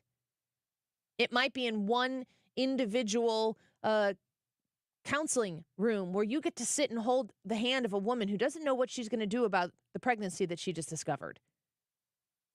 It might be cleaning up trash on the side of the road. There are all of these different ways that the American people can solve our American problems, and the government doesn't have to get in the way, because when the government steps in and takes over, they take money out of all of our pockets, and it gets laundered through the business of government. And by the time it actually gets to solve the solution, it's created about a dozen problems in its wake that, guess what? More government gets to fix. It's like Hydra. Isn't that a thing? Yes. Yes? Hydra? Yes. Cut off the head one. Yeah. Regrow back. We have to get into that space in our minds. Yes, it's political, but it's bigger than that. I don't even want to say it's a red-blue thing, because that kind of dumbs it down a little bit. The idea that the problems that exist in our society could be solved by the people, by the nonprofits that exist, by the community organizations that you're in, by the churches' affiliations or religious groups or synagogues or whatever it is that you're in. These problems don't need to wait on government to show up to solve the problem, because they're not going to solve the problem without creating a bunch more. That's the existential crisis that we find ourselves in governmentally, because what we end up having is a lot of big government Democrats and enough big government Republicans, so you can't beat the system because the system has gotten too big. The YouTube live chat poll for today is, will you watch the next GOP debate? Yes or no? I'm going to watch it. I don't know if we're going to do a watch party. I don't know if I'm going to watch it in real time. I got to wait and see what my calendar says, what our obligations are. But I'll definitely watch it at some point. I'll definitely consume it. I'm not going to pull my support for Ron DeSantis, which I have had long before anybody announced they were running for president. I love Ron DeSantis. I think he will be a great president at some point. I want to see how close the numbers are in Iowa, because the polling numbers are just astronomical for Donald Trump. The stakes are too high in our country to not rally behind whoever that nominee is. And if Ron DeSantis isn't neck and neck in Iowa, they should all drop out. If Nikki Haley isn't neck and neck with Donald Trump, or maybe somebody's going to beat him, I don't see it happening, but it's possible. I'd like to see what the votes look like compared to what the polls we've been sold on. If they compete, they should stay in. But they have to be close to winning it to stay in. And I'm talking Iowa, because that's where you're putting all of your time and your effort in prioritizing. If Donald Trump has the caucus results that reflect his current poll results, get behind Donald Trump. I'll be the first to say, as a Ron DeSantis, huge fan of Ron DeSantis and supporter, he should go to Iowa. I think New Hampshire is right around the corner right after that. Maybe he finishes in New Hampshire or something because it's right there. But the time to rally is now. I am, as a voter, as a highly invested voter who spends many of my waking hours reading, learning, listening to what's going on in our political world and in the news cycle, I am so appalled and disgusted by how what I will refer to as kind of Trump underlings have handled this moment for their competitors. The cutthroat nature with which they've competed has nothing to do with issues or policies. I hate it. It disgusts me to see how people are talking about Nikki Haley, how people are talking about Ron DeSantis, because I would walk across glass for either of those individuals to be our president over Joe Biden or any Democrat that they put up. I would do that for my children. And the children who are in the social media spaces acting so immature in support of Donald Trump are forgetting what made Donald Trump great for this country to begin with. I don't need my identity to be wrapped up in any politician. I don't need Ron DeSantis to win the presidency so that I can be validated in my support for Ron DeSantis. I don't need it to be Donald Trump. I don't need it to not be Donald Trump, which is something that I think the majority of voters right now are out there thinking, like, we just can't keep doing what we're doing right now. Most of the apprehension that I hear from anybody about Donald Trump is they don't know that he can win the general because they feel, in agreement with what Donald Trump it continues to repeat. They just feel as though they're going to cheat too much to let Donald Trump win. That's what they say. That's what they think. That's what they feel. I understand the apprehension. I understand the nervous nature. I have no self-worth invested in which Republican specifically wins or doesn't win. And I think that that's the way the majority of American voters are today. We need better for the future of our country. And while I'm watching as people are acting incredibly juvenile with intra-party slap fights, I don't understand it. I don't get it. I don't understand how it becomes persuasive to get people who might be passionately in somebody else's camp over to support the other candidate. And Trump supporters are, the activist Trump supporters on specifically Twitter are so aggressive and silly about it. It is so appalling. But I'm also not going to be so sensitive and hurt to it that I'm going to vote against what's best for the country and my children. MAGA all the way. We got to start thinking smarter and working harder and putting the time in today to make sure that the message of what was so great about the Donald Trump presidency that started in 2016 is the message of what we are going to revive in 2024. And I mean, yeah, I'm asking a lot here for some, but rise above all of the other noise and the nonsense. It's sport. I'm not playing. When we come back, we're going to speak with Professor Victor Davis Hanson. He is a senior fellow at the Hoover Institution. And I'm going to ask him about the climate right now on college campuses that is incredibly unwelcoming, which is about the nicest way I can put it, to Jewish students. How did this happen? And does it surprise Victor Davis Hanson? I'll ask him when we come back. Don't go away. This is the Annie Frey Show. Follow Annie on Instagram at The Annie Frey Show.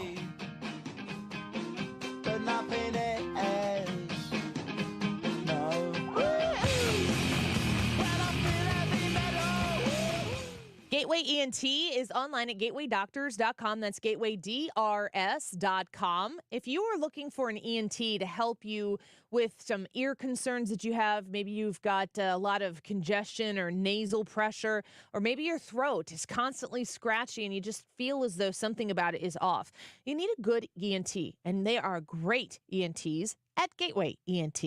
They are accepting new patients right now, and when you call Gateway ENT, they're going to be able to get you in quickly. So call them at 314-843-3828. That's 314-843-3828. They are a private practice ear, nose, and throat group. They put you in the chair. They observe you. They check you out. And when they give you recommendations about what you're going to do next, if it involves a referral here or a referral there, they're going to be able to look at you, your insurance, and everything, and refer you on what's best for you, not beholden to some system, hospital system, or big system that kind of recommends these things based on what's best for them.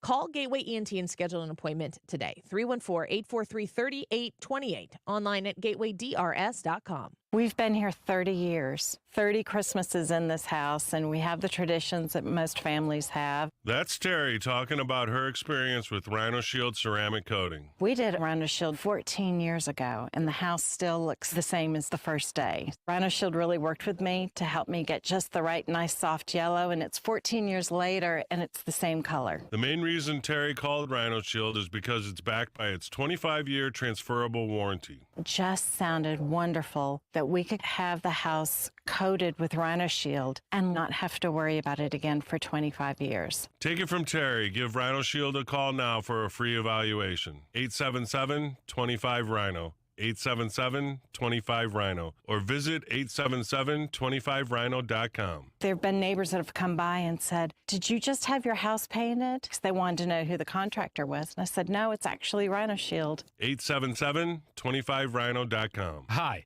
This is Brian with Velocity Home Buyers, and I buy houses cash. If you own a house and want to sell it fast at a fair price, call me at 314-782-3333. I can pay cash and close in as little as 7 days.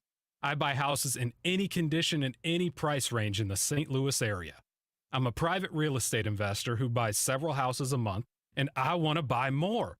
I buy inherited houses, divorce houses, behind in payment houses.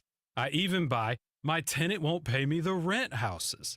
Do you own a house that needs updating, but you don't have the time or money for it? Great, because I love buying outdated houses. I buy vacant houses, job relocation houses, and foreclosure houses. If you own a house and want to sell it fast, call me at 314-782-3333. That's 314-782-3333. You're listening to the Annie Frey Show live from the Air Comfort Service Heating, Cooling, and Insulation Studio. Fall is here. Make sure your furnace is ready to safely heat your home when cold weather arrives. Get in your comfort zone with the heating system check. Visit aircomfortservice.com. For details and a list of all station contest rules, visit www.971talk.com/rules. The Mark Reardon Show. I find the cheating scandal involving the University of Michigan football team fascinating. Matt Pauley from the Cardinals Radio Network is going to join us to talk about that, and we'll talk a little free agency Thursday afternoon. Weekdays from 3 to 6. St. Louis's home for conservative talk.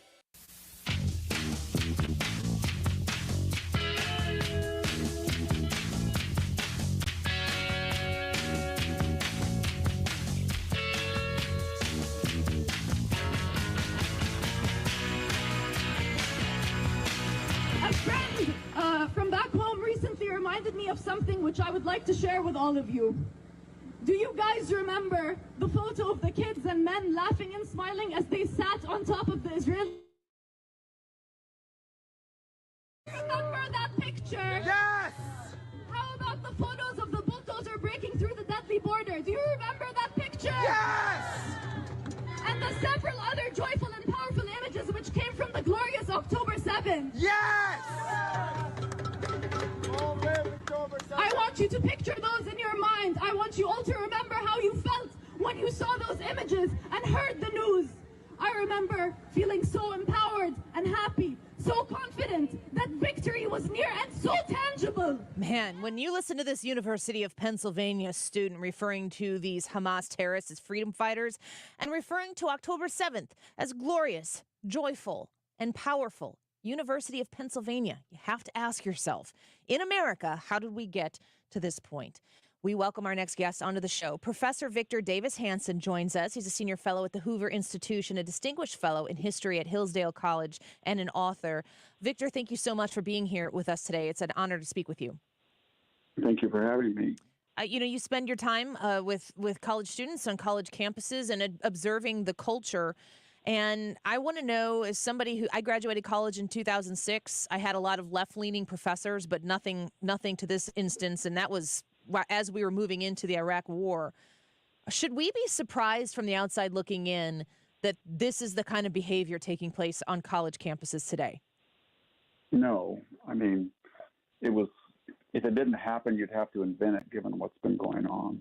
So we did a lot of things in the last 10 years that made this inevitable. One of them is we got rid of most standards as far as the SAT requirement, comparative rankings of high school requirement, and we went to not just proportional impact or representative admissions to universities, but kind of repertory admissions where we tried to have more DEI students. And let's be frank, most of the people at the protest are either Palestinian or Middle East immigrants or students on green cards or student visas, and they have fused their cause with the Black Caucus, the Latino Caucus, the Squad, all the people who self-identified Americans victims of so-called colonial or white male heterosexual oppression. So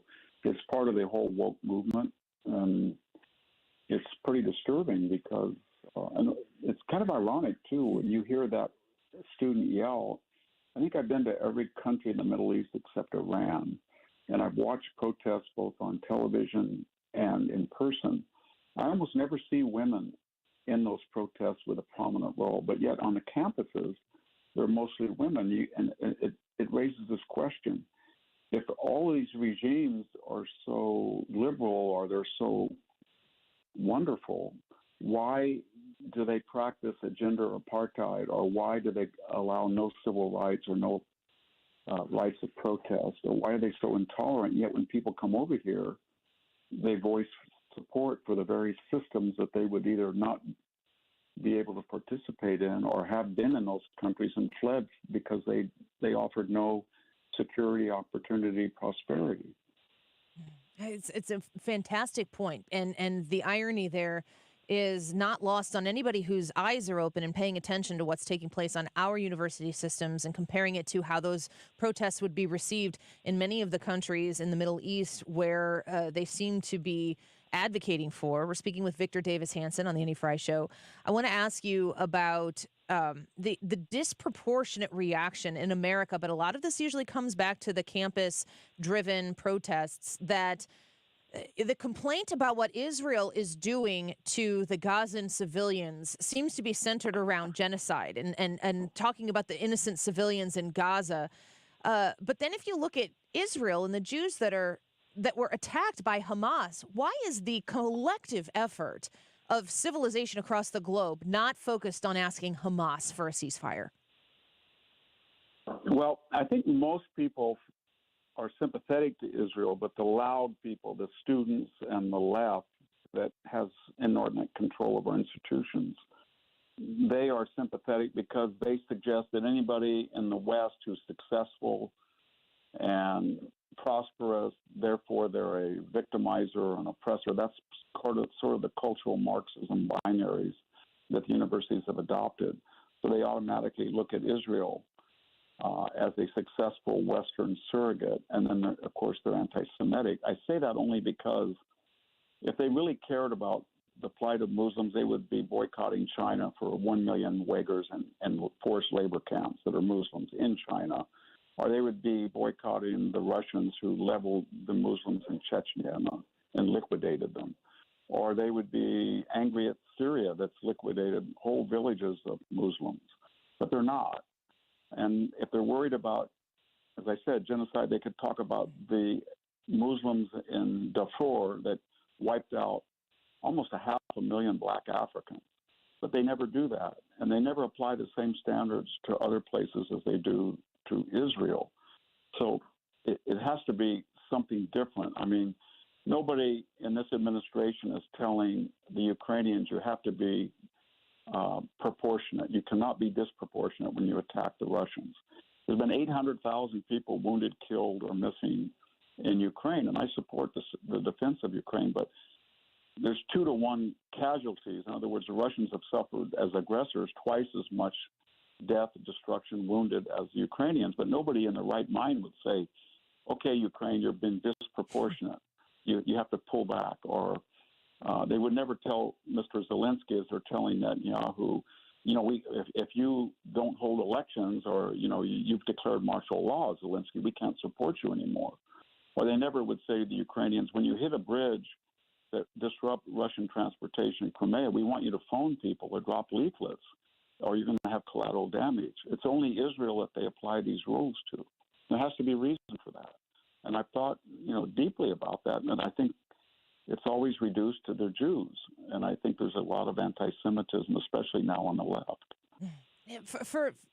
For a movement that is so passionately motivated and made to make themselves wealthy on the warrior call of racism, I don't, in my 39 years of life, I've never seen anything like this.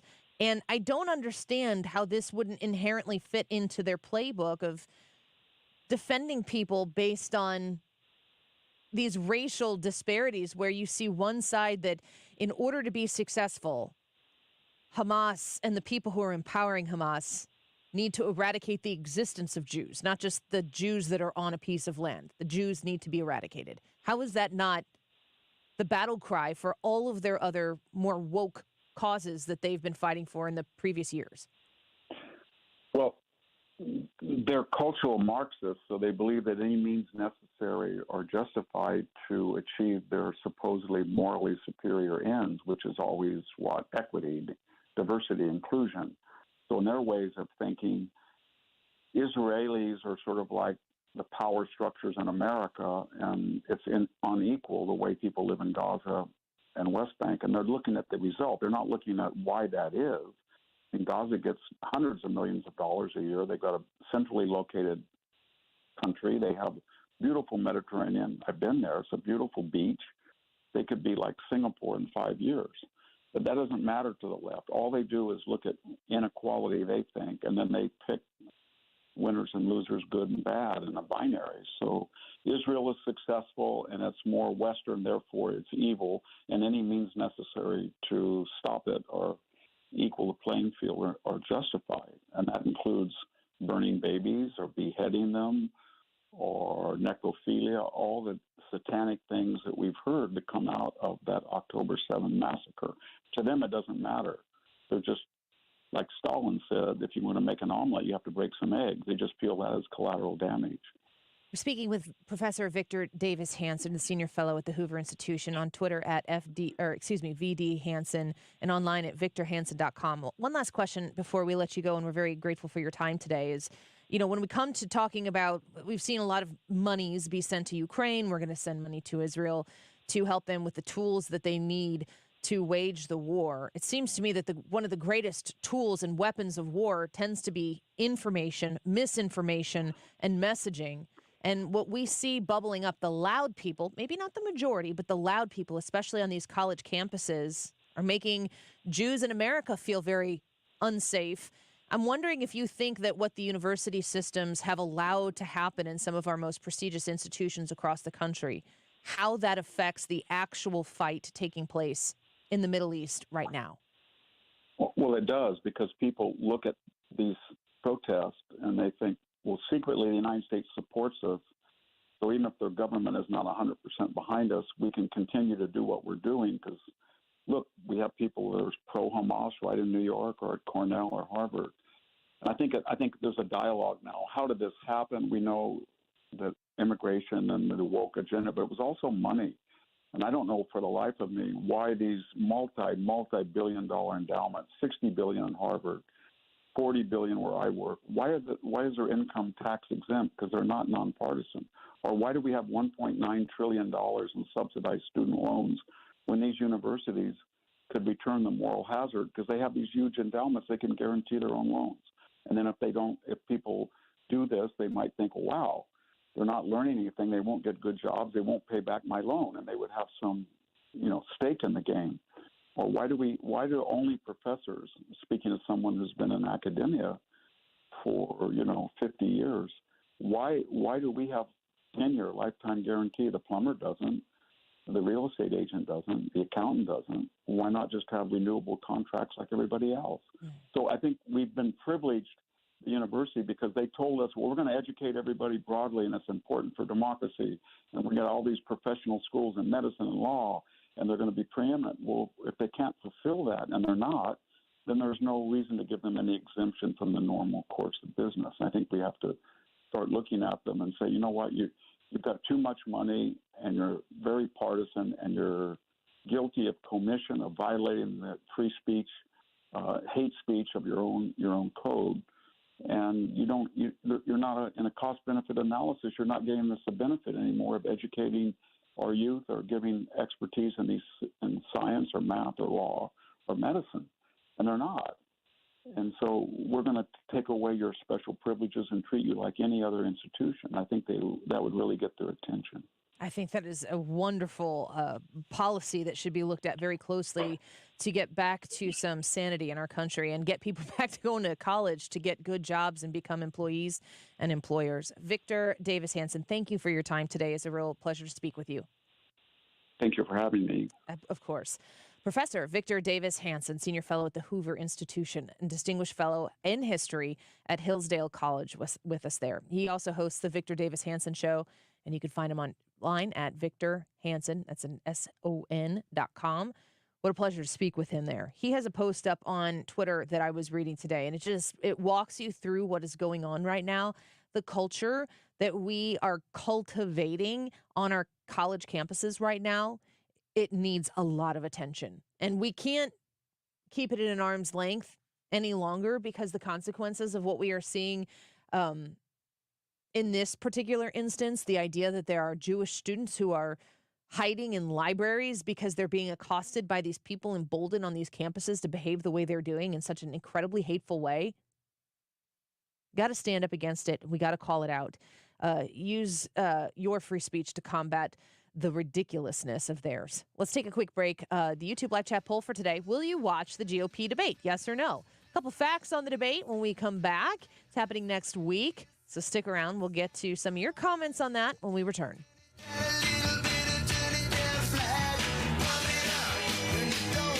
The Annie Frey Show is streaming online. Watch us live on YouTube and subscribe.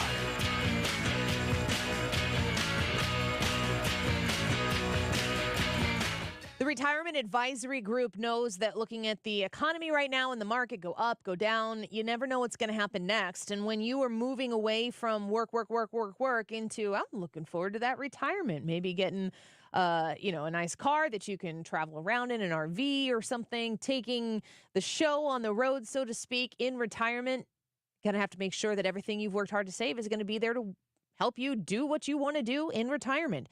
The Retirement Advisory Group knows exactly how you feel, and they have the solutions that you need to make sure that that transition out of working into retirement is a smooth one that leaves you worry-free. When you call 314-993-9494, that's 314-993-9494, you're going to be connected to the Retirement Advisory Group. You're going to be able to talk with Thomas Helbig, Bob Kershaw, and Tammy Kershaw, great sponsors of 97.1 for 12, 13 years or something like that. And their partnership with us is based on relationships they've built with people exactly like you listening to this radio station every day. Give them a chance to earn your business. It costs you nothing to sit down and have that conversation. 314-993-9494, retirementkey.com. How would you like to come home to a bartender who will fix you any cocktail you want? I'll have an old-fashioned. I'll have a margarita. Now you can. with the Bartesian Home Cocktail Maker. Bartesian is a sleek machine the size of a coffee maker that makes premium cocktails at the touch of a button. Choose from over 50 different cocktails, from classics to the most exotic premium cocktails served in the best bars today. You'll always get freshly mixed, perfectly balanced cocktails with the Bartesian Cocktail Maker. And now, get Bartesian's best Black Friday deal ever at bartesian.com/sips. Entertaining? The Bartesian is ideal for parties. No need to stock all kinds of individual mixers for complicated recipes. Every guest gets the cocktail of their choice in seconds. The Bartesian makes a wonderful gift for anyone who loves a fine premium cocktail. Now get Bartesian's best Black Friday deal ever. It's available right now only at bartesian.com/sips. That's BARTESIAN.com/sips for Bartesian's best deal ever. Only at bartesian.com/sips. This is a special alert to all Americans who own a vehicle with less than 200,000 miles with an auto warranty about to expire or with no warranty coverage at all. Due to a decline in the economy, CarShield is announcing a low-cost month-to-month vehicle protection plan that is now available to the public to save any driver out-of-pocket expenses on future auto repairs. Call now to find out how you can pay almost nothing for covered auto repairs. Yes, you heard that correctly. Pay almost nothing for covered auto repairs. An open phone line has been established for all drivers to call for a free quick quote. Call 800-652-5241 now. Drivers who are covered will not have to pay for covered repairs again. This protection plan is at an all-time low. Additionally, drivers who activate this vehicle protection today will also receive free roadside assistance, free towing, and car rental options at no additional cost. Call us for your free quick quote today. 800-652-5241. That's 800-652-5241. What do you have to lose? Call 800-652-5241. Again, 800-652-5241. The choice of a lawyer is an important decision and should not be based solely on advertisements. STL Today is named Under Law 2023's best St. Louis law firm. We'll continue to make a difference, one case at a time. When you're injured, call Under Law at 314 or 618-9000000. The poll today is about the next GOP debate. This would be the third GOP debate in this process. Will you watch it? Yes or no? Let us know. That's the Annie Frey YouTube live chat poll. It's coming up on this coming Wednesday, November 8th. And we just want to know whether you're going to watch it. Leave a comment as to why you will or won't. The debate, not the poll. The debate is coming up this coming Wednesday. The poll is today. 1:44. This time check is sponsored by Jerry Kelly Heating and Air Conditioning. It's time for a $98 furnace tune-up. JerryKelly.com. The first thing you're going to have to learn is that until you stop expecting our politicians or anyone else to change your life isn't going to change. The only person going to change your life is you, but you need to know how. Want to learn how? Meet Del Wamsley's Lifestyles Unlimited team and get your map to retirement in 5 years or less. Saturday and Sunday, November 4th and 5th, Doubletree by Hilton, St. Louis. Go to GiveMeTotalFreedom.com. That's GiveMeTotalFreedom.com. Limited seating, unlimited potential. Register now at GiveMeTotalFreedom.com. Critical thinking in critical times. This is St. Louis's home for conservative talk. 97.1 FM Talk. Everyone is welcome.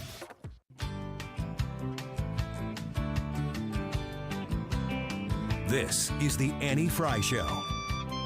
Follow Annie on Twitter at Annie Frey Show.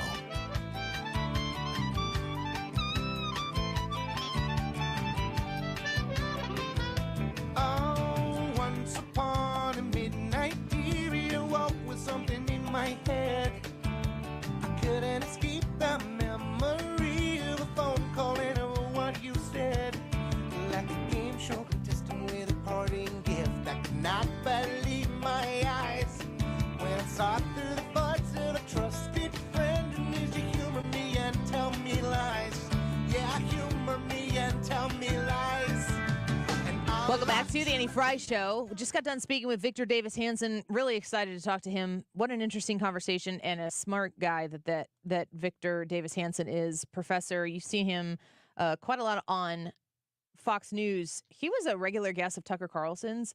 I watched last night, I think it was 3 hours. I got to figure out how long it is, of Tucker Carlson on Theo Von's podcast. Are you familiar with Theo Von? I am. Are you? No, I'm not. What do you think of him? I struggle. I like the parts that I see of him, like the clips and stuff like that. He just cracks me up. But he's kind of like I'm going to get in trouble for saying this. Trailer Park Joe Rogan? He talks about being impoverished and being raised in nothing. And Yeah. like, that's part of who I don't know if that's how he would put it, but I don't know that's not how he would put it. Yeah. Yeah. Lots of jokes. He's a comedian. He's a stand-up comedian. He makes me laugh. But then he also has guests on where he does some kind of deep interviews in a way that only he can do. Tucker is wild. Watching Tucker Carlson in this interview is interesting because I don't know enough about Theo Von to understand his thing. Mm-hmm. Like the catch to Theo Von. But I think he used to do a thing on Yahoo, and it was Prime Time and No Time. Are you familiar with that? I'm looking at Theo Von going, I know this guy from somewhere. I know him from somewhere. And I don't know where I know him from, but I want to find out. In the podcast with Tucker, they were talking, it's just so, the way the show, it's not linear. At all. There's kind of like stuff that's on the table to talk about, and then Theo's going all over the place, and Tucker is, I think Tucker is probably brilliant, and I think that is probably his greatest asset and his greatest crutch. I think that sometimes if you're a brilliant person, that it can almost get in the way sometimes because your mind starts going crazy, thinking about things, analyzing things. But they were talking about Dr. Fauci. And then one of them brought out Dr. Fauci's first pitch that he threw out. Do you remember that? I remember that. Do you remember that? Yes, I do. Calling it a pitch is generous. Yep. He threw it like into the dugout. Yeah.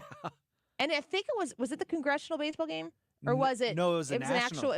I know it was. Yeah. I know it was in their park. It was kind of like I think it was one of the first games back when MLB started up again. He's wearing a mask, and he's out on the mound by himself in an open air baseball park with a mask on, and he winds up to pitch. And I'm not even exaggerating when I say if I'm aiming towards the catcher, he throws it like 45 degrees the other way with his right hand to his left. Yeah. Yeah. And he was talking about how so they used it as an opportunity. They were, crapping on Fauci for whatever particular reason, but then it goes into how terrible of a first pitch thrower he is. And then they scroll photos of Theo Von, who has thrown out first pitches at several places. The first one they show is at Busch Stadium. Huh. Yeah. Is he like connected? I've seen him on his podcast wearing Cardinals jerseys. Let's get him on the show. You got Victor Davis Hanson out of the way. Next, obviously, Theo Von. Am I right? Hey, if I can get him on, I'll get him on. Some of the questions that he was asking, and again, I don't know enough about his podcast to know if the questions he was asking were genuinely basic questions. Let me put it that way. At one point, Tucker's talking a mile a minute, which Tucker's prone to do. And I mean, when I pay a lot of attention, and when I'm listening to Tucker, I'm like physically leaning forward towards the television or the computer to make sure that I catch it. And I will rewind and I will reconsume just to make sure I understand what the point is that he's making. And at one point, Tucker is explaining something, and Tucker says, this is not a partisan comment at all. And Theo says something to the effect of, so when you say partisan, what does that mean? And I was like, are you?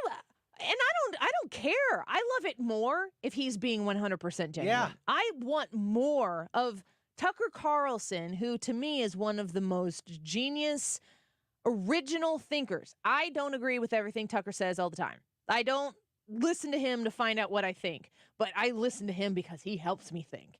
And when I hear him say things, more often than not, he's saying things in ways that I have never heard them be said before. He's talking about things, you take the status quo. We talk about this all the time on this show. If what kind of shoes you wear has to do with what kind of politics you have. What kind of beer you drink has to do with kind of politics you have. I mean, there are all of these things that are kind of prescribed for you. Oh, you're a Republican? Well, here's how this is going to go. Oh, you're a Democrat? Here's how this is going to go. Oh, you're an ally? Here's how this is going to go. And if you're not all of these things as an ally, then the obvious, ironically, binary opposition is that you hate those people. That's ridiculous. That's not reality, but we stay quiet and just kind of accept it because just because I'm not like all in for that doesn't mean I hate those people. Give me a break. Are you all in for my like super boring, traditional lifestyle, cultural, Christian existence that I have? Or are you opposed to that? Do you hate me? Do you automatically hate me because you don't live the same lifestyle I do? When you listen to Tucker Carlson, all of those things that are prescribed for people, he obliterates holes all over it to say, no, don't let them put you in the binary where you are this or you are that. And Tucker is thinking at this level and arriving at these positions from a lot of experience, a lot of perspective, and a lot of opinion, which is generally speaking where I'll be like, I'm with you about 60% of what you just said there, and then you take it in a place that I'm not 100% sure I'm confident with. And then Theo Von is like, what do you mean when you say partisan? And I'm like, I got to see what happens next. And the whole time I'm thinking Tucker could, I'm knowing people who are in the industry and having met some of them and met some that are just as down to earth as you possibly could be. Brian Kilmeade is a real dude. Yeah. And when he comes into town and we, like, for instance, when he's going to be here on December 1st, you can get your tickets at 971talk.com/events and join us for a Kilmeade Christmas. It's at Brookdale Farms. It's going to be a great event, and I hope you get your tickets. A very valuable ticket. They're going to sell out, so go get them now. But when he comes to town, like the guy you hear on the radio, love everything about him or love some of the stuff but don't like others, that is who he is. And he is kind and he is genuine and he will have real conversations with anybody. That's not the way a lot of people are. And when I have no idea how Tucker Carlson is in real life. But I see him sitting there talking to Theo Von, and when Theo Von says, what is partisan? He just explains what partisan is. Mm-hmm. And I think Theo Von on YouTube has 2 million followers or subscribers. We're real close. Real close behind there. We are approaching 6,100 subscribers on our channel. He's got 2 million people watching him. How many of the 2 million that are watching him don't know what partisan means? And would assume that Tucker Carlson would be too big and bad to explain it to him. But he didn't. He explained it. And it was really interesting to watch as Theo would go through this conversation. He would be very open about asking things that seemed basic, that if you had Tucker Carlson, good grief. Do you see these notes that I took for 10 minutes with Victor Davis Hanson? He spent 3 hours with Tucker Carlson, and I would want to not make Tucker Carlson feel like he was wasting his time with me. And that's not the way Tucker treated it. And I think at the beginning, Tucker said something to the effect of, to Theo, he's like, my kids are not impressed with anybody, but he is impressed that I am here with Theo Von. So I don't know. I'll check it out. I wonder what the Cardinals connection is. Somebody needs to tell us. Yeah. Somebody needs to find that out. We need to get him on the show. I'll work on it. Tell him we know people that know people at the Cardinals. And then tell Steve you told him that. Yeah, after I make the big promise. We know Fred Bird. Listen, I promised Theo Von. Yeah. Yeah. So I don't know. I found it to be very interesting. Alternative media is going to be the future of actual factual information. It's not going to be Fox News or MSNBC or CNN. Like, that's very, it is the peak of right now, but I don't think it's ever going away. But it's not going to be taking as big of the piece of the pie as it has in the past. And I think that's a very good thing. Especially when you look at how, with what is taking place on college campuses today, the fewer voices you have out there, the louder those voices will end up being in media outlets to be able to approve, disprove, or ignore any given narrative or storyline. And if you have more people out there, if Joe Rogan, think about the influence that Joe Rogan is going to have on the political cycle in 2024. Oh, man. Massive. Yeah. Absolutely massive. He's reached the people that everybody's trying to reach. Real people. Real people who aren't necessarily political, like, nerds. And for the most part, because they're tired of the BS. Right. Joe Rogan can go, listen, Trump's your guy. And there are going to be people who vote for Trump because Joe Rogan said that. Yep. Are you guys ready for political commercials on all your television channels again? I am more than ready for it. Really? Okay. Love it. All right. Ryan's all the way in. I love being in places where you're not expecting to think about politics, looking up in a gas station or a doctor's office and realizing everyone around me is now thinking about politics. I wonder what they're thinking. You think that they take the time to think about I don't know. politics because of those commercials? I think I presume that they do. I presume that they see it and they get angry that it exists. And then they don't vote. Let's talk about more about it in the 2 o'clock hour. We'll be right back. The IRS definitely ramped up operations since the pandemic slowed them down, and activity only increases from here. Hi, this is Lance Story with the Lance Story Law Firm. If you're currently under audit or you haven't paid your taxes in the past, now's the time to call the Lance Story Law Firm. The IRS has a published taxpayer bill of rights which says you have the right to retain legal representation because IRS problems are legal problems, and the Lance Story Law Firm focuses specifically on addressing IRS issues for our clients. It's all we do. We get out in front of the IRS, devise the best resolution plan, and work to make sure you're able to take advantage of every program you're qualified to receive. So before you send money to some out-of-town, high-pressure company, call the Lance Story Law Firm. We're local, located right here in St. Louis, or visit Lance, DRURYlaw.com to schedule your free consultation with your local tax resolution law firm, the Lance Story Law Firm, 314-238-7360. The choice of a lawyer is an important decision and should not be based solely upon advertisements. It's hard to believe, but the holidays are right around the corner. Can you imagine the joy on Abuela's face when you sit down for the holiday meal and chat with her in Spanish? Or drop off some cookies at your neighbor's house and chat in Mandarin? With Rosetta Stone, it's possible. Rosetta Stone's immersive method helps prepare you for conversations in the real world, whether that's connecting with friends and family or taking the trip of your dreams. The Rosetta Stone Unlimited subscription provides access to all 25 of Rosetta Stone's languages forever, so you don't have to pick just one. And their award-winning app features immersive 10-minute lessons to fit into even the busiest day.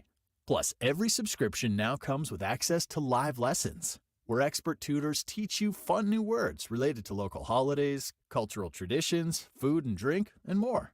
Don't wait. Visit rosettastone.com/radio today to score 50% off, now through November 22nd. That's rosettastone.com/radio. KFTK FM Florissant. From the Under Law Injury Lawyers, GetJim.com studio. 97.1 FM Talk. Always live on the free Odyssey app. What the president means by pause. I'm Lisa Brady, Fox News. The White House getting a lot of questions about that after saying repeatedly that a general ceasefire would only benefit Hamas.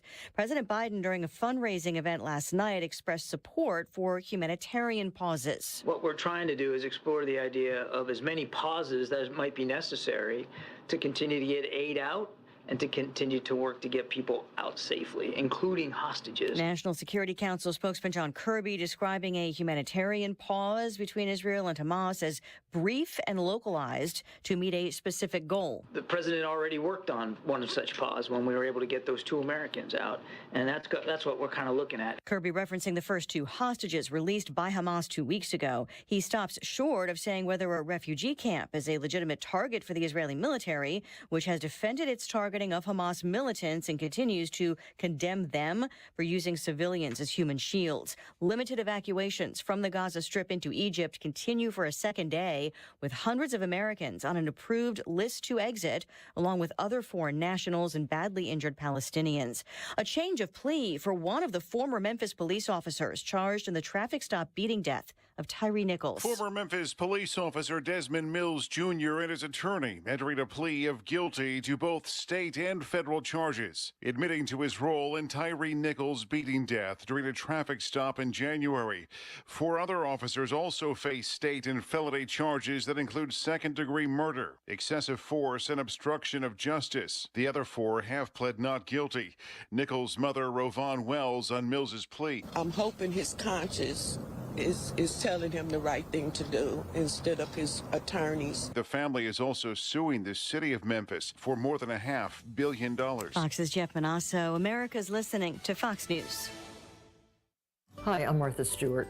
Every year, more than 4 million pets enter shelters here in the United States. My friends at American Humane have been helping animals since 1877. The goal is to ensure that pets have a safe shelter, especially during natural disasters.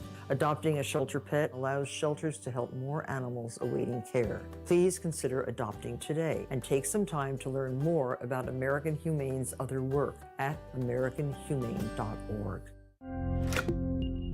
At SimpliSafe, our award-winning home security has advanced sensors, HD cameras, and now this 24/7 LiveGuard protection, only from SimpliSafe. Monitoring agents can see and speak to intruders through our indoor camera to help stop crime in real time and for fast police response. Now get 50% off any new system with Fast Protect monitoring at simplisafe.com/radio. Advanced home security, 24/7 professional monitoring for less than $1 a day. There's no safe like SimpliSafe. Air Comfort Service, heating, cooling, and insulation, weather. Chief Meteorologist Dave Murray. Lots of sunshine as we go through the afternoon to about 59. That's about 10 degrees warmer than yesterday. Tonight, clear skies, a drop through the 50s this evening, 38 for the low. Friday, sunny, 64 degrees, but gusty winds on Friday afternoon. 45 Friday night, Saturday and Sunday, sunshine, 68 each day. Rain showers in here Monday and Tuesday. This is 97.1 FM Talk, Chief Meteorologist Dave Murray. What's your favorite four-letter word? Chances are you've said it more than a few times dealing with this crazy world we live in. But at Compass Retirement Solutions, our four-letter word of choice is hope. Hope for a better tomorrow. And hope that your retirement plans don't take a back seat. You've watched inflation soar, and maybe your retirement future feels a little uncertain right now. But all hope is not lost. Find out exactly how much risk you're still taking with your investments. Find out how you may be able to save big on taxes. And find out how having a written retirement plan just might give you the hope you've been looking for. Call today to set up a meeting. 314-373-1598. That's 314-373-1598. Compass Retirement Solutions. 314-373-1598. Firm offers insurance services but does not provide tax advice. Investments and services offered through Compass Retirement Group, a registered investment advisory firm in Missouri and Illinois. Investing involves risk, including the potential loss of principal. This is an important notice to consumers facing $10,000 or more in credit card debt, medical bills, or other unsecured debt. You may not be required to pay it all back because there are special programs now in effect that will significantly reduce the amount you will owe if you qualify. This is not bankruptcy or a debt consolidation loan. These programs, which the credit card companies like to keep secret, exist to aid American consumers struggling with overwhelming credit card debt by offering tremendous savings and real debt relief. Accredited Debt Relief has established a special hotline for you to call and learn what savings you qualify for. They've helped qualify consumers with over $1 billion in debt and are A+ rated with the Better Business Bureau. So don't wait. Get the relief you need during these hard economic times. For this free information, call the Accredited Debt Relief Hotline now. Call 800-873-7171. 800-873-7171. 800-873-7171. Halloween is over, but hiring is still a bit scary. Indeed's end-to-end solution helps you attract, interview, and hire candidates. Sponsor a job and instantly receive a short list of quality candidates whose resumes on Indeed match your job description. Visit Indeed.com/credit. I can see clearly now thanks to the doctors at Ophthalmology Associates. Doctors Greg Birdie, Ranjan Malhotra, Robert Brusati, Andy Royer, and introducing Samuel Berry. You can too. Call 314-966-5000 or check out youridoc.com. That's youridoc.com. Conservative solutions, objective conclusions. For news and opinion, this is St. Louis's home for conservative talk. 97.1 FM Talk. This hour of the Annie Frey Show is brought to you by Ruler Foods. Low prices, no coupons. Ruler Foods. That is exactly what I needed to hear. Thank God someone here knows what you're talking about. That's us. That's right. Gotta love this American ride. All right, you need to take the time and get the full picture.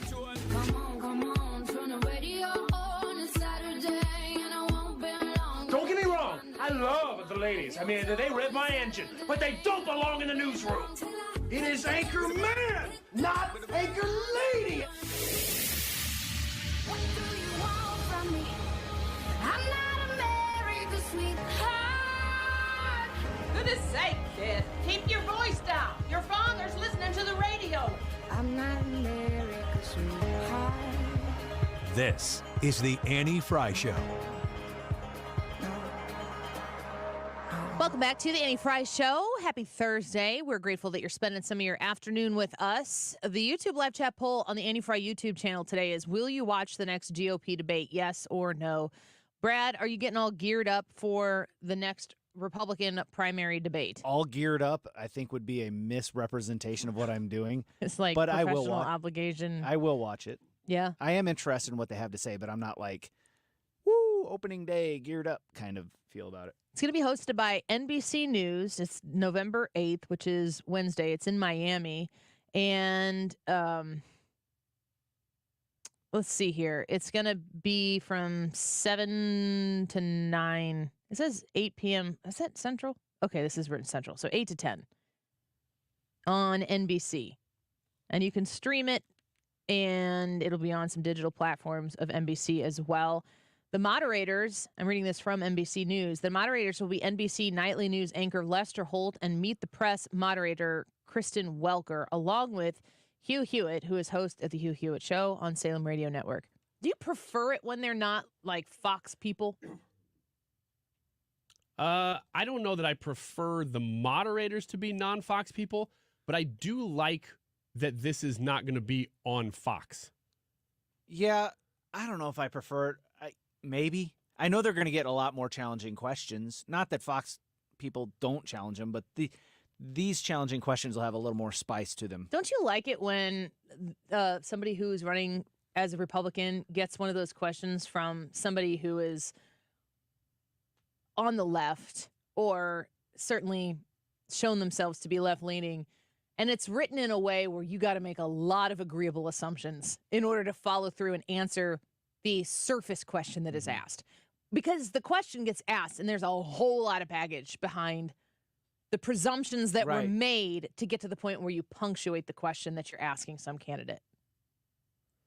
Yeah, that's exactly why that's exactly why I like some of the more centrist. And they say Lester Holt is that, but I don't know historically if we've seen that he's the best example of a non-bias moderator. But there is a lot of stuff that they have to shuffle through. I actually think that DeSantis and maybe Ramaswamy and maybe Nikki Haley and Scott will show themselves to be this, but I've never really seen that they do this. They will dissect those questions. Ron DeSantis will, in a heartbeat, dissect a question like that in a way that makes you realize that the question even was that.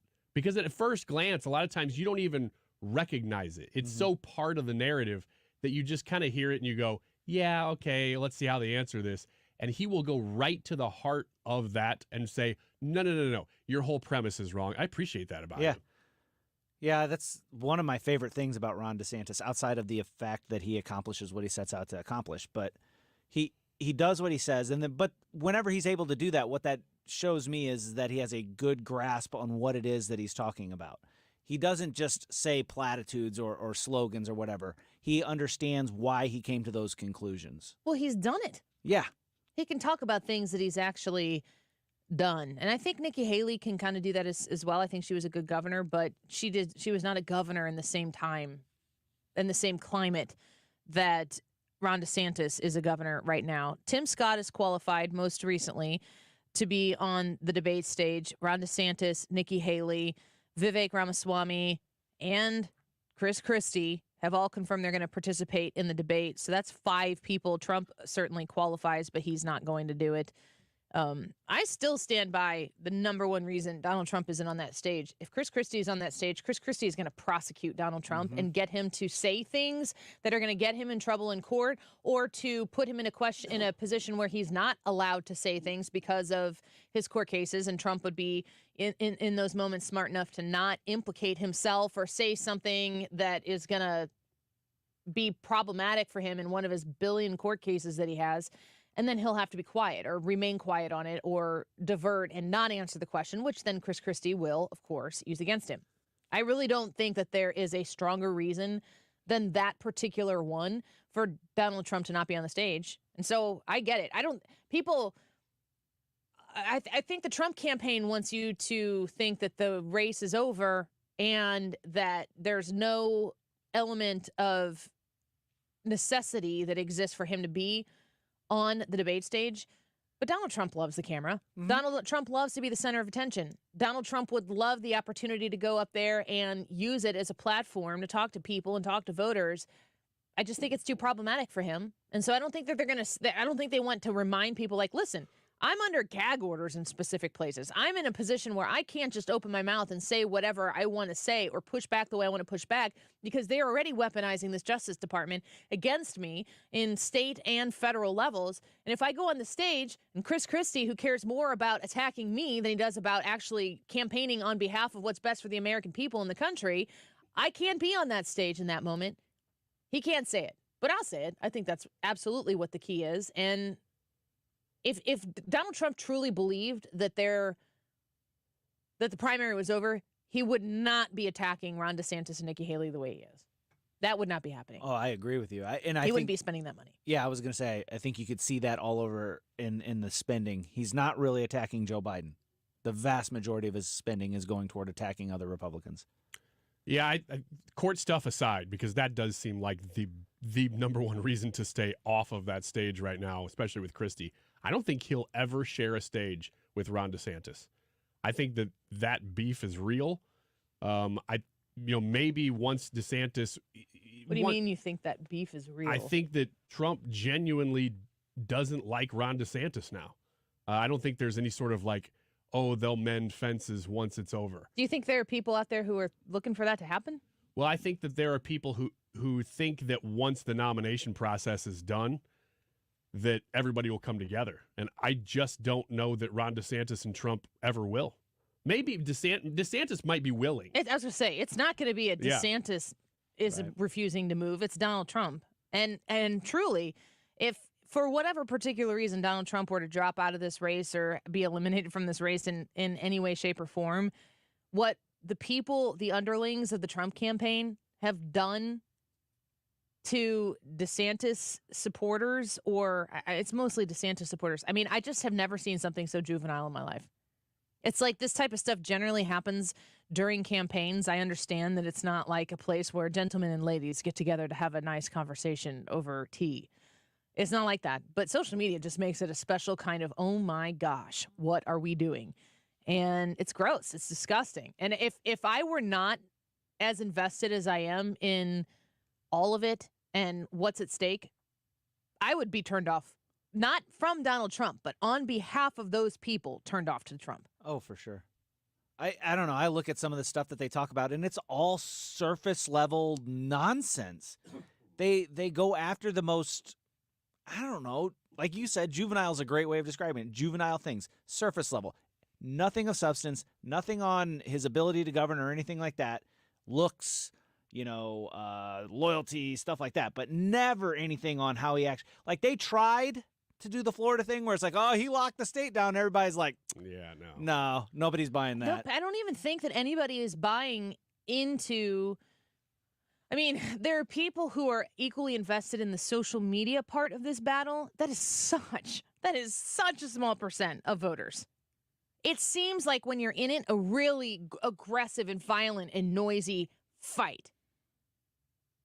But it's really like, if you zoom out, it's just a teeny tiny one in the corner. And it's like, wow, this is a little perspective here. It goes a long way. But Ron DeSantis is of the America First MAGA cloth. Mm-hmm. And Trump claims all of Ron DeSantis' success for himself. But Donald Trump hasn't had the recent success to champion. He spends more time talking about all of the successes of Ron DeSantis belonging to Trump without having the actual receipts of current opportunities that he's had to have his own successes. So it's like the argument is Ron DeSantis is so successful because of Trump, but Trump has not been successful because of fill in the blank here on any given day. I know he's persecuted. I know he's politically persecuted. I don't have my feelings hurt by Donald Trump. I actually am amused when he does the Donald Trumpian kind of things that, generally speaking, will offend some soft-skinned people. But there isn't any part of me that thinks that that is a transient quality that anybody who supports Donald Trump gets to absorb and then espouse towards other people, which is the Donald Trump MO. I don't receive that from people who support him the same way I receive it when it comes from him. I think there's a huge difference. I guess we've covered it. No, I'm very for Trump in 2024. I think I've made that pretty clear. I'm probably voting for him in the primary. But when the stuff you're talking about is actually my least favorite part of his campaign. And you're right, it is pretty small. You got to be on Twitter following these people. But whenever I see that stuff, it's pretty nasty. It's people who I would think a lot of times are better than that. Like right now, Pete says, maybe tonight we'll find out how tall Ron DeSantis really is. As if I give a flying fudge brownie. Yes. How tall Ron DeSantis is. I mean, I can tell how small this MAGA community is in mind when that is the effort that is put out there to disgruntle a single voter against voting red in the event that Ron DeSantis is the candidate in 2028. I mean, there's this whole obsession on Twitter. And again, I feel foolish for even bringing this onto these airwaves because I'm going to say something and you likely don't know that this conversation even exists in the universe. Ron DeSantis wears boots, cowboy boots, most of the time. It is the most important thing for the Trump people out there for you to know that he probably has lifts in his boots and he's probably not as tall without his boots on, and that he's using his boots to make him look taller. I'll pause for effect or because I don't have another flippin' thing to say about it. I mean, it blows my freaking mind that this is how dumb they've made the conversation. Yeah. It is. It's people, it's like somebody walking into a room and going, I'm bigger than you, and then I'm going to hit you with a tree branch. Like, it's so blunt and so unnecessary to fight in the way that these people are fighting. So irrelevant to the conversation that we're trying to have. And as a voter, I feel ripped off by it because I want to have a substantive conversation about this. And why is it important to have that discussion when the primary is already over? I hate it. It makes me so mad. I quit, except for we've got blizzards that are 2 weeks old, unfreezing, and I need to know if they're still good. Me too. Bad. I need to know right now.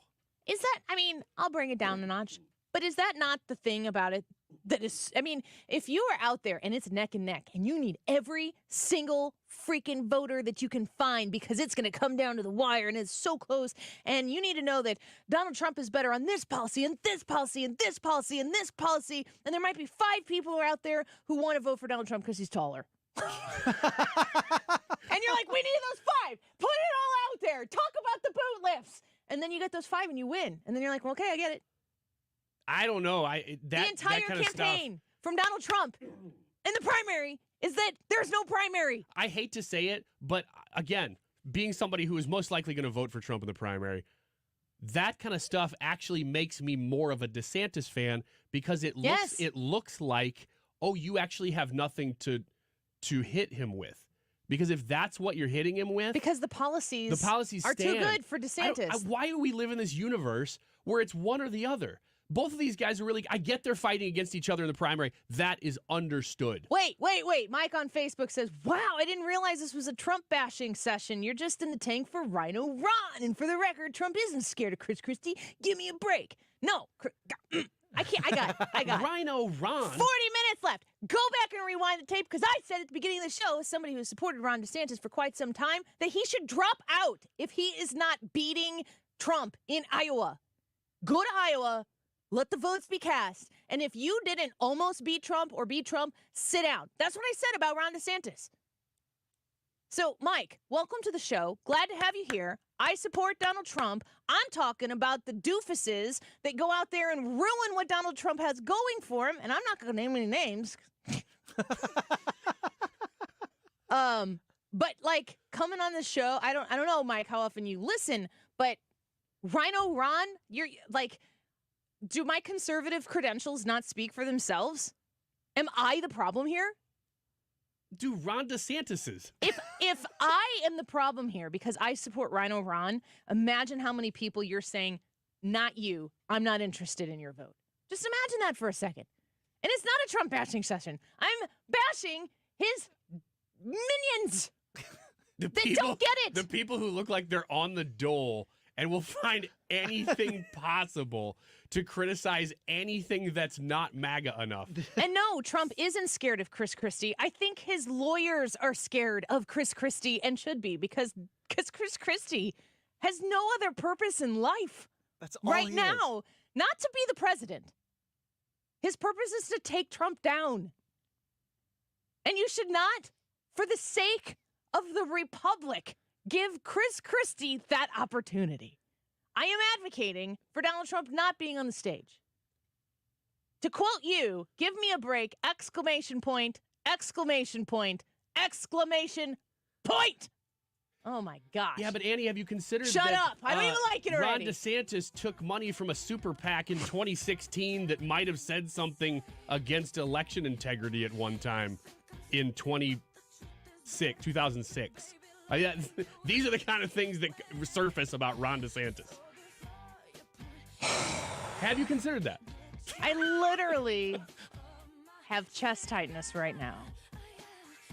Chest tightness that can only be made better by 2-week-old blizzards. Blizzards. You never hear the word the same. Man. That's it. I'm voting for Burgum. We'll be right back.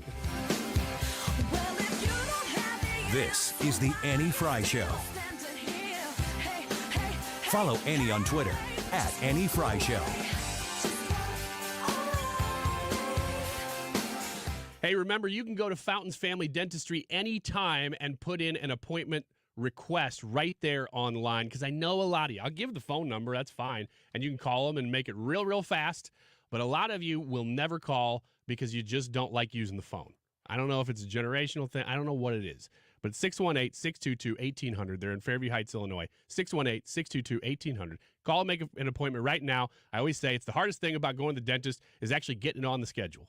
I feel like I'm Annie, right? I'm talking like Annie. I mean, I'm all fired up right now. Sorry. No, you're not. You're not. You did the Howard Dean yell in that. FountainsFamilyDentistry.com is the easy way to go make an appointment, get it on the schedule, and set it and forget it. I love that line. It's right there at FountainsFamilyDentistry.com. Make an appointment. They are easy to work with. From the time you set foot in the office, they are going to take care of you the whole way. They're going to take your insurance. You're going to love dealing with them, and you're going to even love the appointment process, which is, again, half the battle. FountainsFamilyDentistry.com is where you start, and then you go from there. They'll make it easy. I just set my appointment for January, so they're booking into next year. Book it now, FountainsFamilyDentistry.com. Football and basketball seasons are in full gear, and BetQL is ready to help you win more consistently this year. BetQL is an absolute game changer if you're looking to find trends to help you win.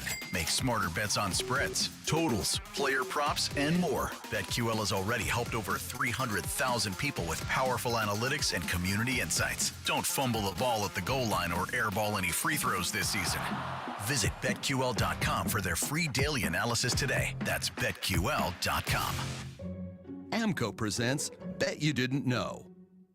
Bet you didn't know that your car's transmission is made up of 800 pieces. Also, bet you didn't know that AMCO's fixed over 40 million transmissions, and that AMCO offers a nationwide warranty. AMCO offers easy payment plan options for most any credit situation, so you can fix it fast and pay it off slow at AMCO. That's AMCO, AA, MCO. Get a pen. You'll want to take this number down. Okay, you have health insurance, or you don't have health insurance, but you want health insurance at a reasonable price, right? Well, you won't find it with Obamacare, where you can only sign up once a year with their high deductibles and limited networks. You need to talk to an expert. Kim Kiefer at H&L Agency can help. If you pay for your own health insurance, or your employment coverage is unaffordable, or if you have few employees, you could be saving 30 to 60% if you qualify. Couples under 65 are saving $500 to $1,000 a month with better coverage. Go to hnlagency.org and get a quote today. We all need quality health insurance at an affordable price. Call Kim Kiefer at 800-975-2841. That's 800-975-2841. Or go to hnlagency.org. And it's spelled out, that's HANDL agency.org.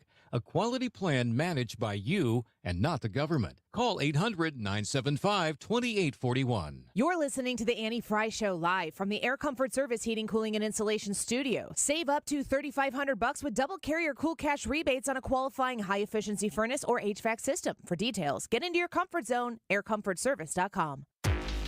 You don't have to punch it in. Beep, boop, beep, boop, boop. You can just say it. Hey, Alexa, hey, Siri. Play 97.1 FM Talk. Available on your smart speaker any time of day. St. Louis's home for conservative talk.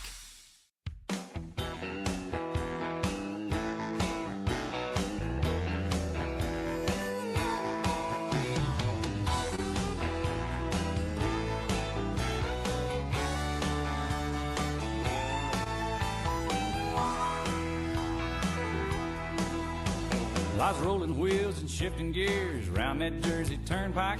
This is the Annie Frey Show. Interact with Annie on Facebook. The Annie Frey Show. Old truck. I don't know about that accent, son. Just where did you come from? I said where I come Welcome back to the Annie Frey Show. First of all, we're trying our 2-week-old frozen blizzards right now. So if you heard about us talking, I don't know. I'm gonna give you the story in 60 seconds because we could talk the whole segment about this. Turn on your mic, Ryan. Say again. Gone in 60 seconds. Don't turn the microphone and take a bite. All right, going back off. There you go. Ryan his wife wanted blizzards, and so his wife sent him to go get blizzards. She wanted a small s'mores. Was that what it was? Small s'mores. He's nodding in affirmation because he's still eating. I appreciate that. Ryan goes, okay, let's go. I got to buy one, get one. I want a large, so I'm going to get a large. And he got an extra cup for his Mrs. Wiggins blizzard and put half of the blizzard from the large into each cup so that he could pass off in days later the extra blizzard as if he were some superhero, but he was saving money in doing so. Is that correct? Yeah, she still doesn't know. You said she did. Oh, if I told her she like blew it off. I was expecting like a big, oh my gosh. You had said that you said if she's I going to did- say in like 4 days or 5 days that she wants ice cream, and I'm going to go get that blizzard and that you would have saved from the time before. But this is the part that made us go over the top. You said you were going to go get the blizzards from Dairy Queen and get yourself a fresh one and give her the one that you had saved in the freezer so you could save money. Yeah. Yeah, exactly. So the story goes, we said, how long can you freeze blizzards and pull off that they're still fresh? We would all agree. We said if a fresh blizzard is a 10, we all were somewhere in the 8, 9 range. After a day. After a day. Mm-hmm. Still completely good. No problem eating it, but you could tell it wasn't fresh. Yeah, and the more ingredients you had in it, the harder it was to pull off fresh. Like if you got one of the... How many did you try? Did you try mine? No, I tried them at home.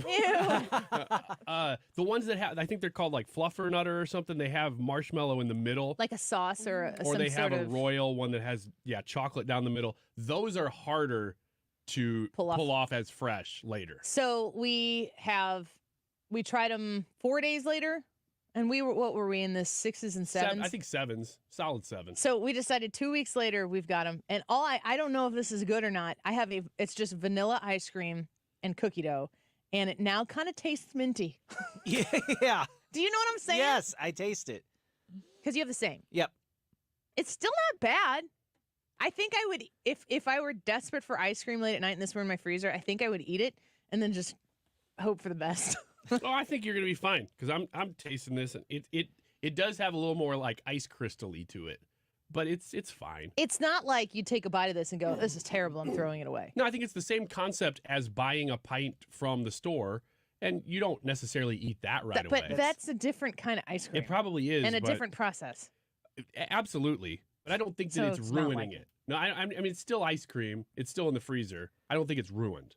It It's reminds me of the ice cream that my grandma had in her deep freeze that I was Years old. I don't Just think take little years bites would be out the of it. right word, but it's like Months. that's what we had. My grandpa was one of those people that every night before bed he would have a dish of ice cream. Yeah, that's in my retirement plan. But the next to my 401k. the deep freeze was always colder than the freezer Mhm. at the top, and it would cause it to crystallize, and it had this sort of same flavor. Leah, to it. what do you think? Is yours still good? Yeah, it tastes fine. I'm not picky though, so I don't. Welcome know the to my difference. world. Easy to please. I'm down to a 4 though. We're gonna get to Annie. Are you okay, Brad? You can get that queued up here, but we have something in here for Trisha. Trisha, this goes to you. What? Yep, we got a little something. Thank you for your birthday's coming up, right? Yeah. Well, happy birthday Oh, for you. well, thank you. Mine's And not. Leah for being a new and successful member Aw. of the show. So we're gonna open these up a little bit here, real quick. Are we yeah. we're doing an unboxing Unboxing. here? Yeah. Stop it. Is this A a cup straw, for me? thank you. My Look. own cup. What? Yes. Yay! Is I'm this gonna a see what ball color your special? name's in. Do you have yours? Do you guys have yours? I don't right have now? mine in the room. Oh, but we all You got a blue one. We Me and all you are the have only blues. these mugs. sounds very Very fitting. tall tumblers. I think they're 24-ounce tumblers, maybe 24. Could be And- 32. I don't know. I think it's 24. And they're great. And we love them. And our friend Balls helped us get them. And so we wanted to make sure Leah was part of the crew. And Thank Trisha, you. we want to thank you for everything you do for the show, Thank you too. so much. So- This is awesome. Yeah. It's a great, no idea. it's a great cup. Yay. Yay! Thank you. Thank You're you welcome. guys. All right. Annie, are you okay? And now it's time to play Is Annie Okay with This? I'm going to be honest. I'm just going to look for the cookie dough. Carry on. The minty cookie dough. Yeah. Why does this taste like mint and cheese? Just kidding. Toothpaste? DoorDash now warns that your food might get cold if you don't tip. DoorDash has added a pop-up that reportedly says, quote, orders with no tip might take longer to get delivered. Are you sure you want to continue? ? Dashers can pick and choose which orders they want to do. Orders that take longer to be accepted by Dashers tend to result in slower delivery. Dun, dun, dun. That's the end of the quote. Annie, are you okay with the delivery app tip shaming? I have not ever once DoorDashed. Is that normal? I haven't. Uber Eats, I think I've none only, of it? I think None I've of it. only done any of those one time. I've if had it was pizza just like- delivered to my I was house. gonna say Yeah, that the pizza only- delivery app would be another one If if it shamed you for not tipping in advance. I mean, there's a difference between a company saying this is what's going to happen with our food. Like if I'm ordering pizza from Papa John's and I'm going to have it delivered to my house, and Papa John's is like, you tip this much or we're going to deliver our Papa John's pizza to your house cold.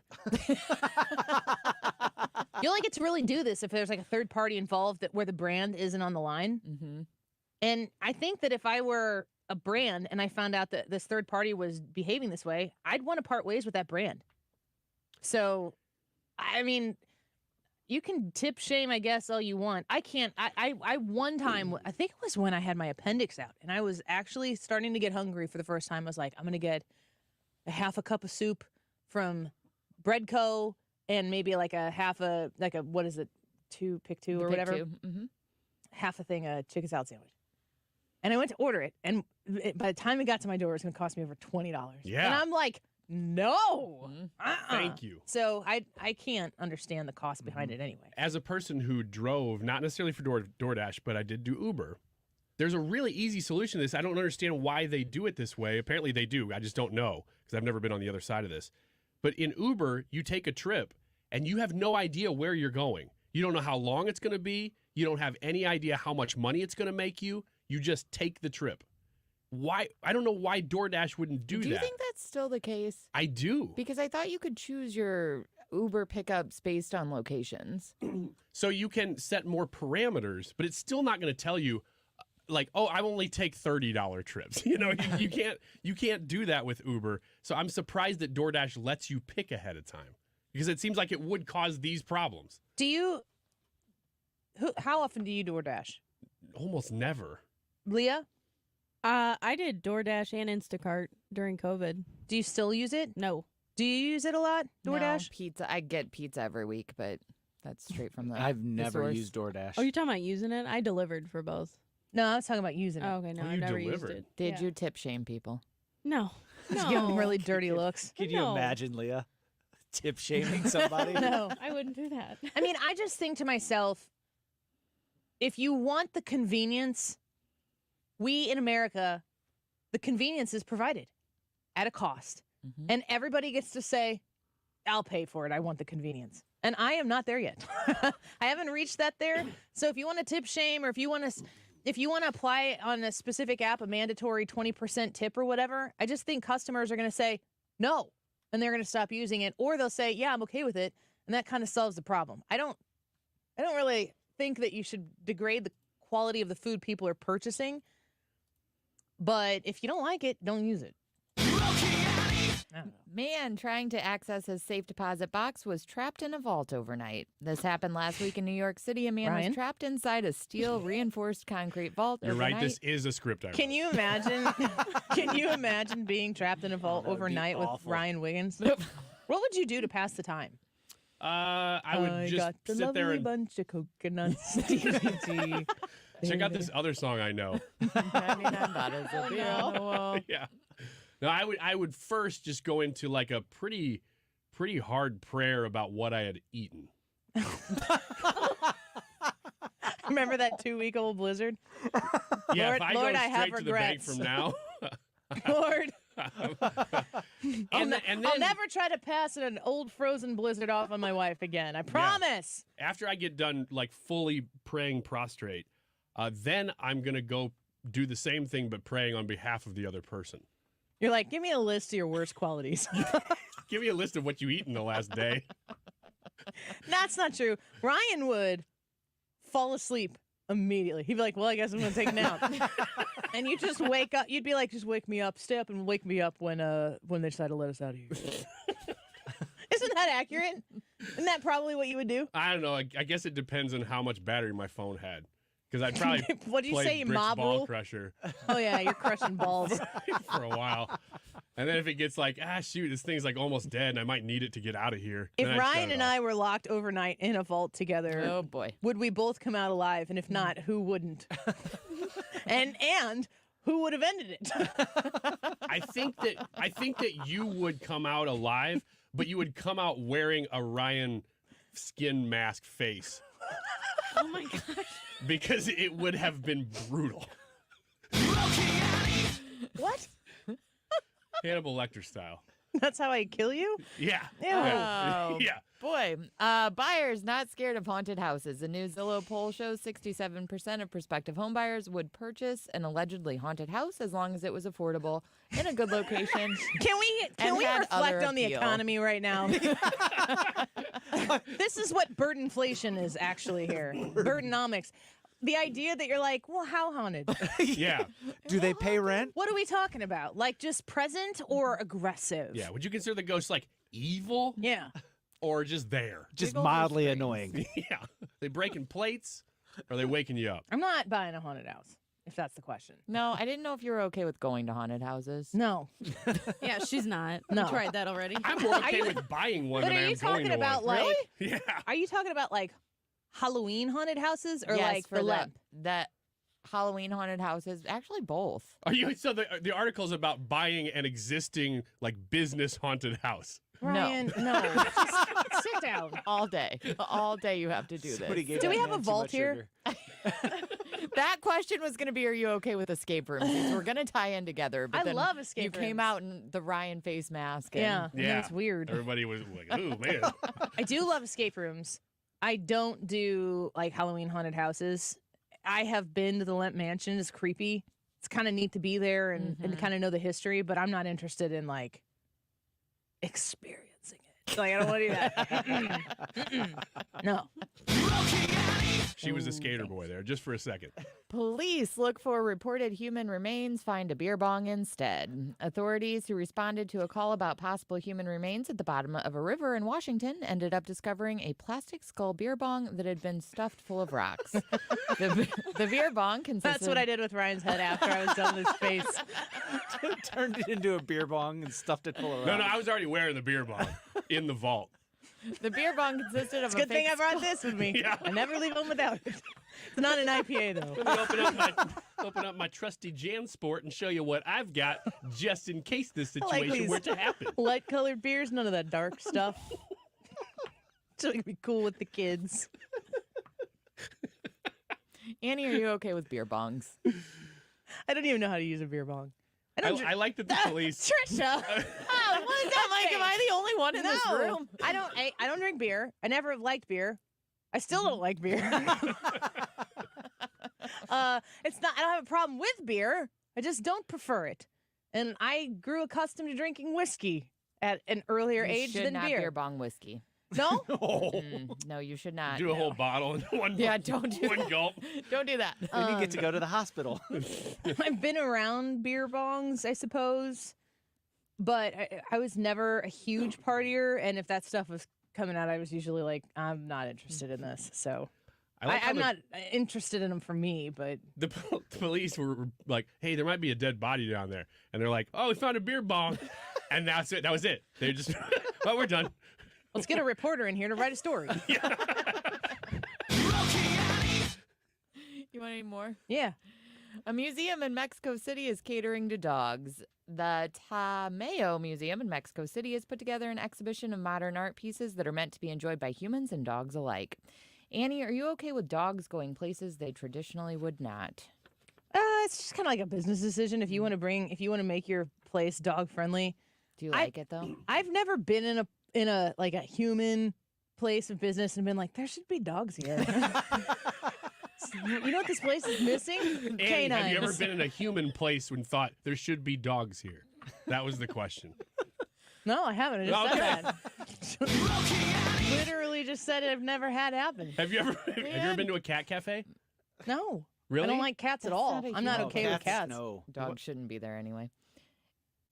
Cat cafes are expensive. That's what I don't like about them. They seem like they'd be a fun thing, but then you're like, yeah, $12 if you want to sit on the cat side. What are you talking about? You guys have been to cat cafes. You know what cat cafes are. No. All right, Not a clue. you want Is it a one real more thing? in animal news? Yeah. Okay. One more story, one less person. AI facial recognition can now ID geese. If you were wondering, and we've gotten to that point. Specific or be like, that's a goose. No. They can tell which goose is which. That's No, Gary. really? That's Gary over there. That's Gary Oh, the I thought it goose. was just like, no, that is definitely not a person. Nope. That's a goose. It might have taken a while, but they've figured it out with 97% accuracy. Why? They figured it out. Of all of the problems in the world right now, they're like, you know what we need to solve? How do we tell the difference between two geese? They spent a few years trying to figure it out because one Austrian researcher needed a way to identify specific geese, but notes that this is helpful for other scientists who suspect that geese live drama-filled lives Wait a second. and have arch rivals, jealousy, and retribution. And now the AI identification proves they can tell each other apart. As a pedestrian that went to Southern Illinois University, Edwardsville, if you've ever been on the campus of SIUE, which you have, Trisha. I have, which is why the question is, are you okay with geese? No. Trish and I first met at SIU, actually, because I came to speak at her class. Was that a Riley Maynard class? Or was that a Dr. Donald class? Donald. Donald. It was the Don.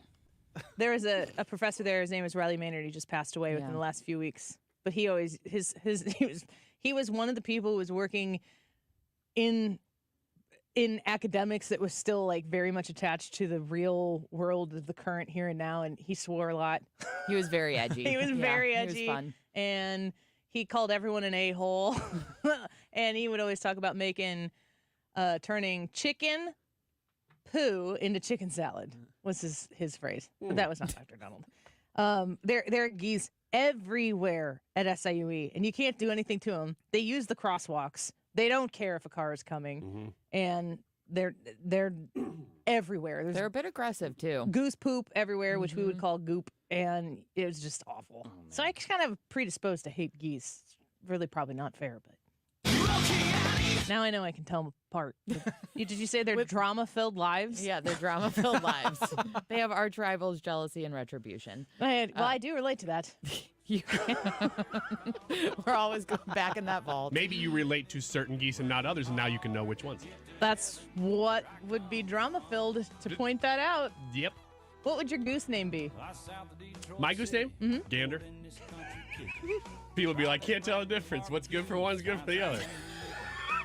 I'll be right back. He asked me how'd I like my biscuit. I'll be honest with you, This man. is the Annie Frey Ain't like Show. Mama fixed it. 'Cause where I come from, it's cornbread and chicken. Where I come from, a lot of front porch picking. Where I come from, trying to make a living and working hard to get to heaven. Where I come from. Air Comfort Service. You find them online at aircomfortservice.com. Fall's here. Cold winter days are probably here as well. I mean, it's been pretty cold lately, dipping into the near 20s. Keep your HVAC system running efficiently all throughout the year with routine system checks from Air Comfort Service Heating, Cooling, and Insulation. Lack of maintenance is a main cause of breakdowns that cause you to end up having to replace your system. So avoid that and get the maintenance taken care of today. Schedule that appointment for Air Comfort Service. 314-513-0091 is the number to call, and tell them you're curious about the maintenance programs that they have available to you. They start at only $15 per month, and if you pay monthly, you get your 12th month free. You can also check out their BBB Torch Award in 2020 and Google reviews. They come very highly recommended by many people in the St. Louis area, just like you, looking to have your HVAC system serviced, replaced, or your needs met. 314-513-0091. That's 314-513-0091. You can find them online at aircomfortservice.com. Honey, can you swing by the post office and grab some stamps? Done. And drop off these packages? Sure thing, honey. Ooh, and get the tracking info. Got it. But you haven't moved. I know. How great is that? This holiday season, the Postal Service is closer than ever with convenient ship-from-home services like label printing, free package pickup, and delivery notifications. You can send more holiday joy from the comfort of home. The United States Postal Service, delivering for America. Ship from home at USPS.com/holidayjoy. If you owe the IRS, you have a legal issue, and you need the Lance Drury Law Firm. We'll protect your rights. Log on at lancedrurylaw.com or call us toll-free at 888-367-6512. You knew about the first one and the second one, but yes, there is a third GOP debate. It is less than a week away, this coming Wednesday, November 8th. Do you plan on watching that debate? That's the subject of the Annie Frey YouTube live chat poll of the day. Yes or no? We'll give you the results of that poll in just a minute. It is 2:49. This time check is sponsored by Jerry Kelly Heating and Air Conditioning. It's time for a $98 furnace tune-up. The Mark Reardon Show. Our friend Brian Kilmeade back with us. Ukraine, with all its fault, is the good guy here. It's 5% of our defense budget. It's taking out 50% of our enemy's army. And all these people want to do is fight for their freedom. They don't want any of our guys there. Weekdays from 3 to 6.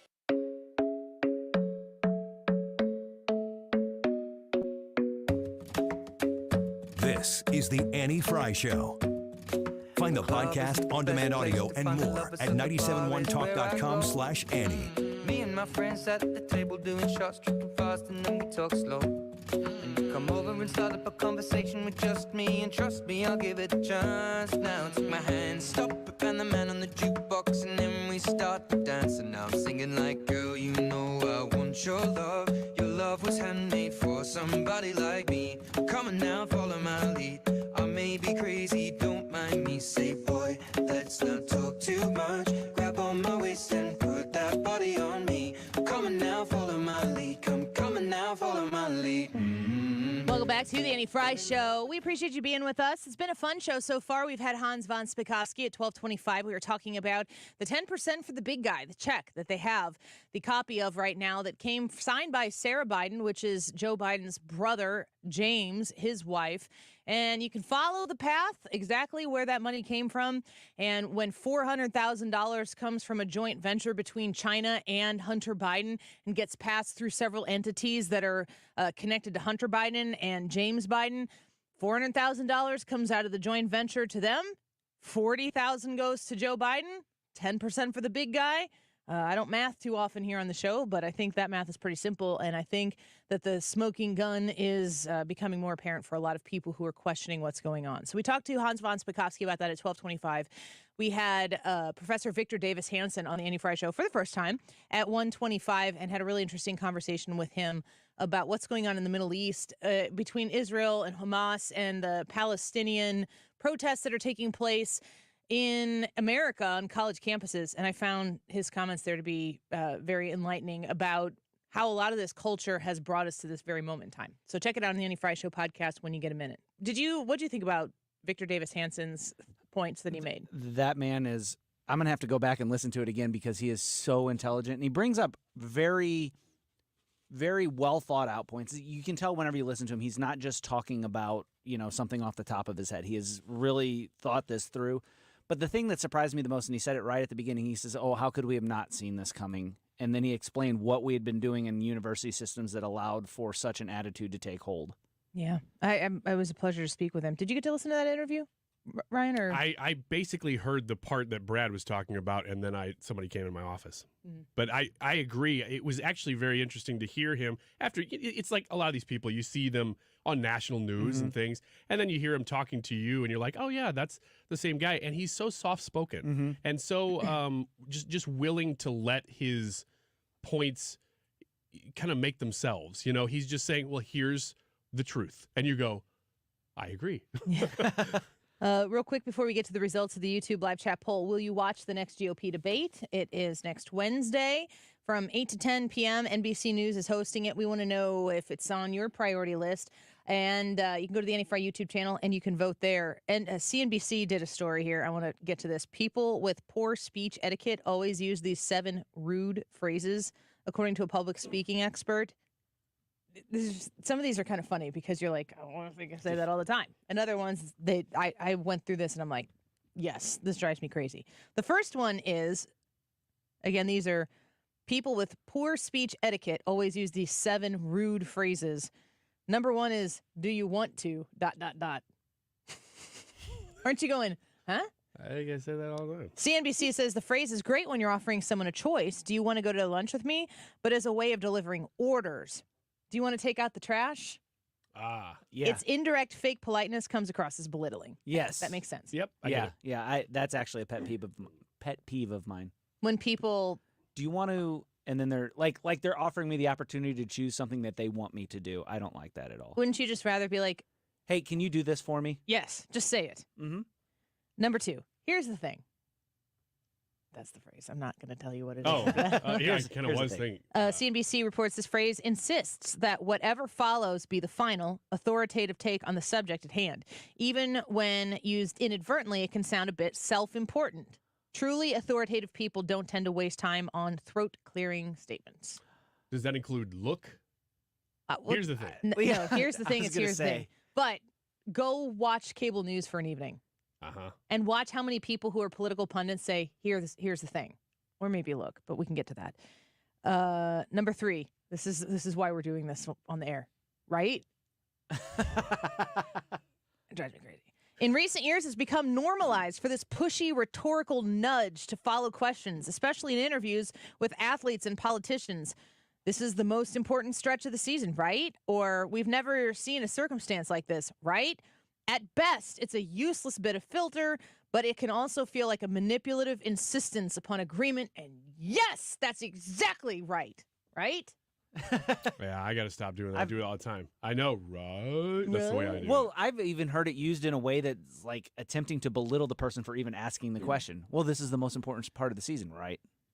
Right?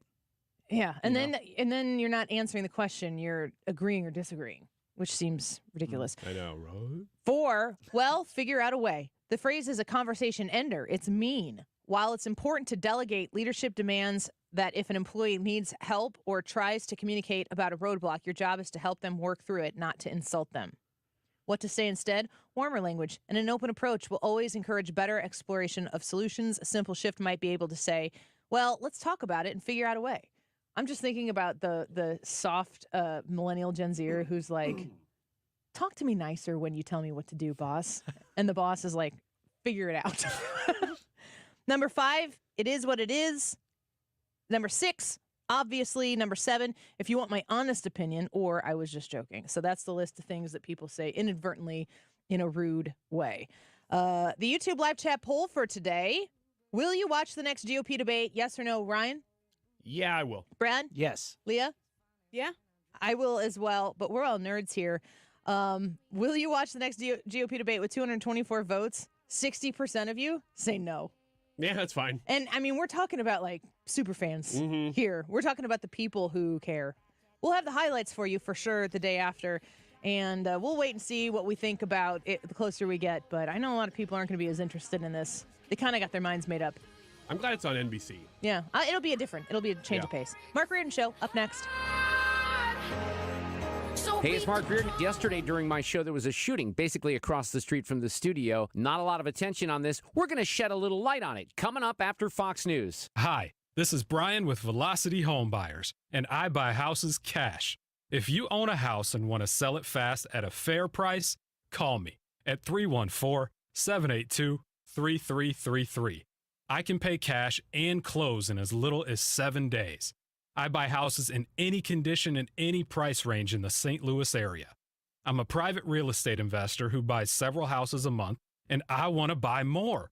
I buy inherited houses, divorce houses, behind in payment houses. I even buy my tenant won't pay me the rent houses.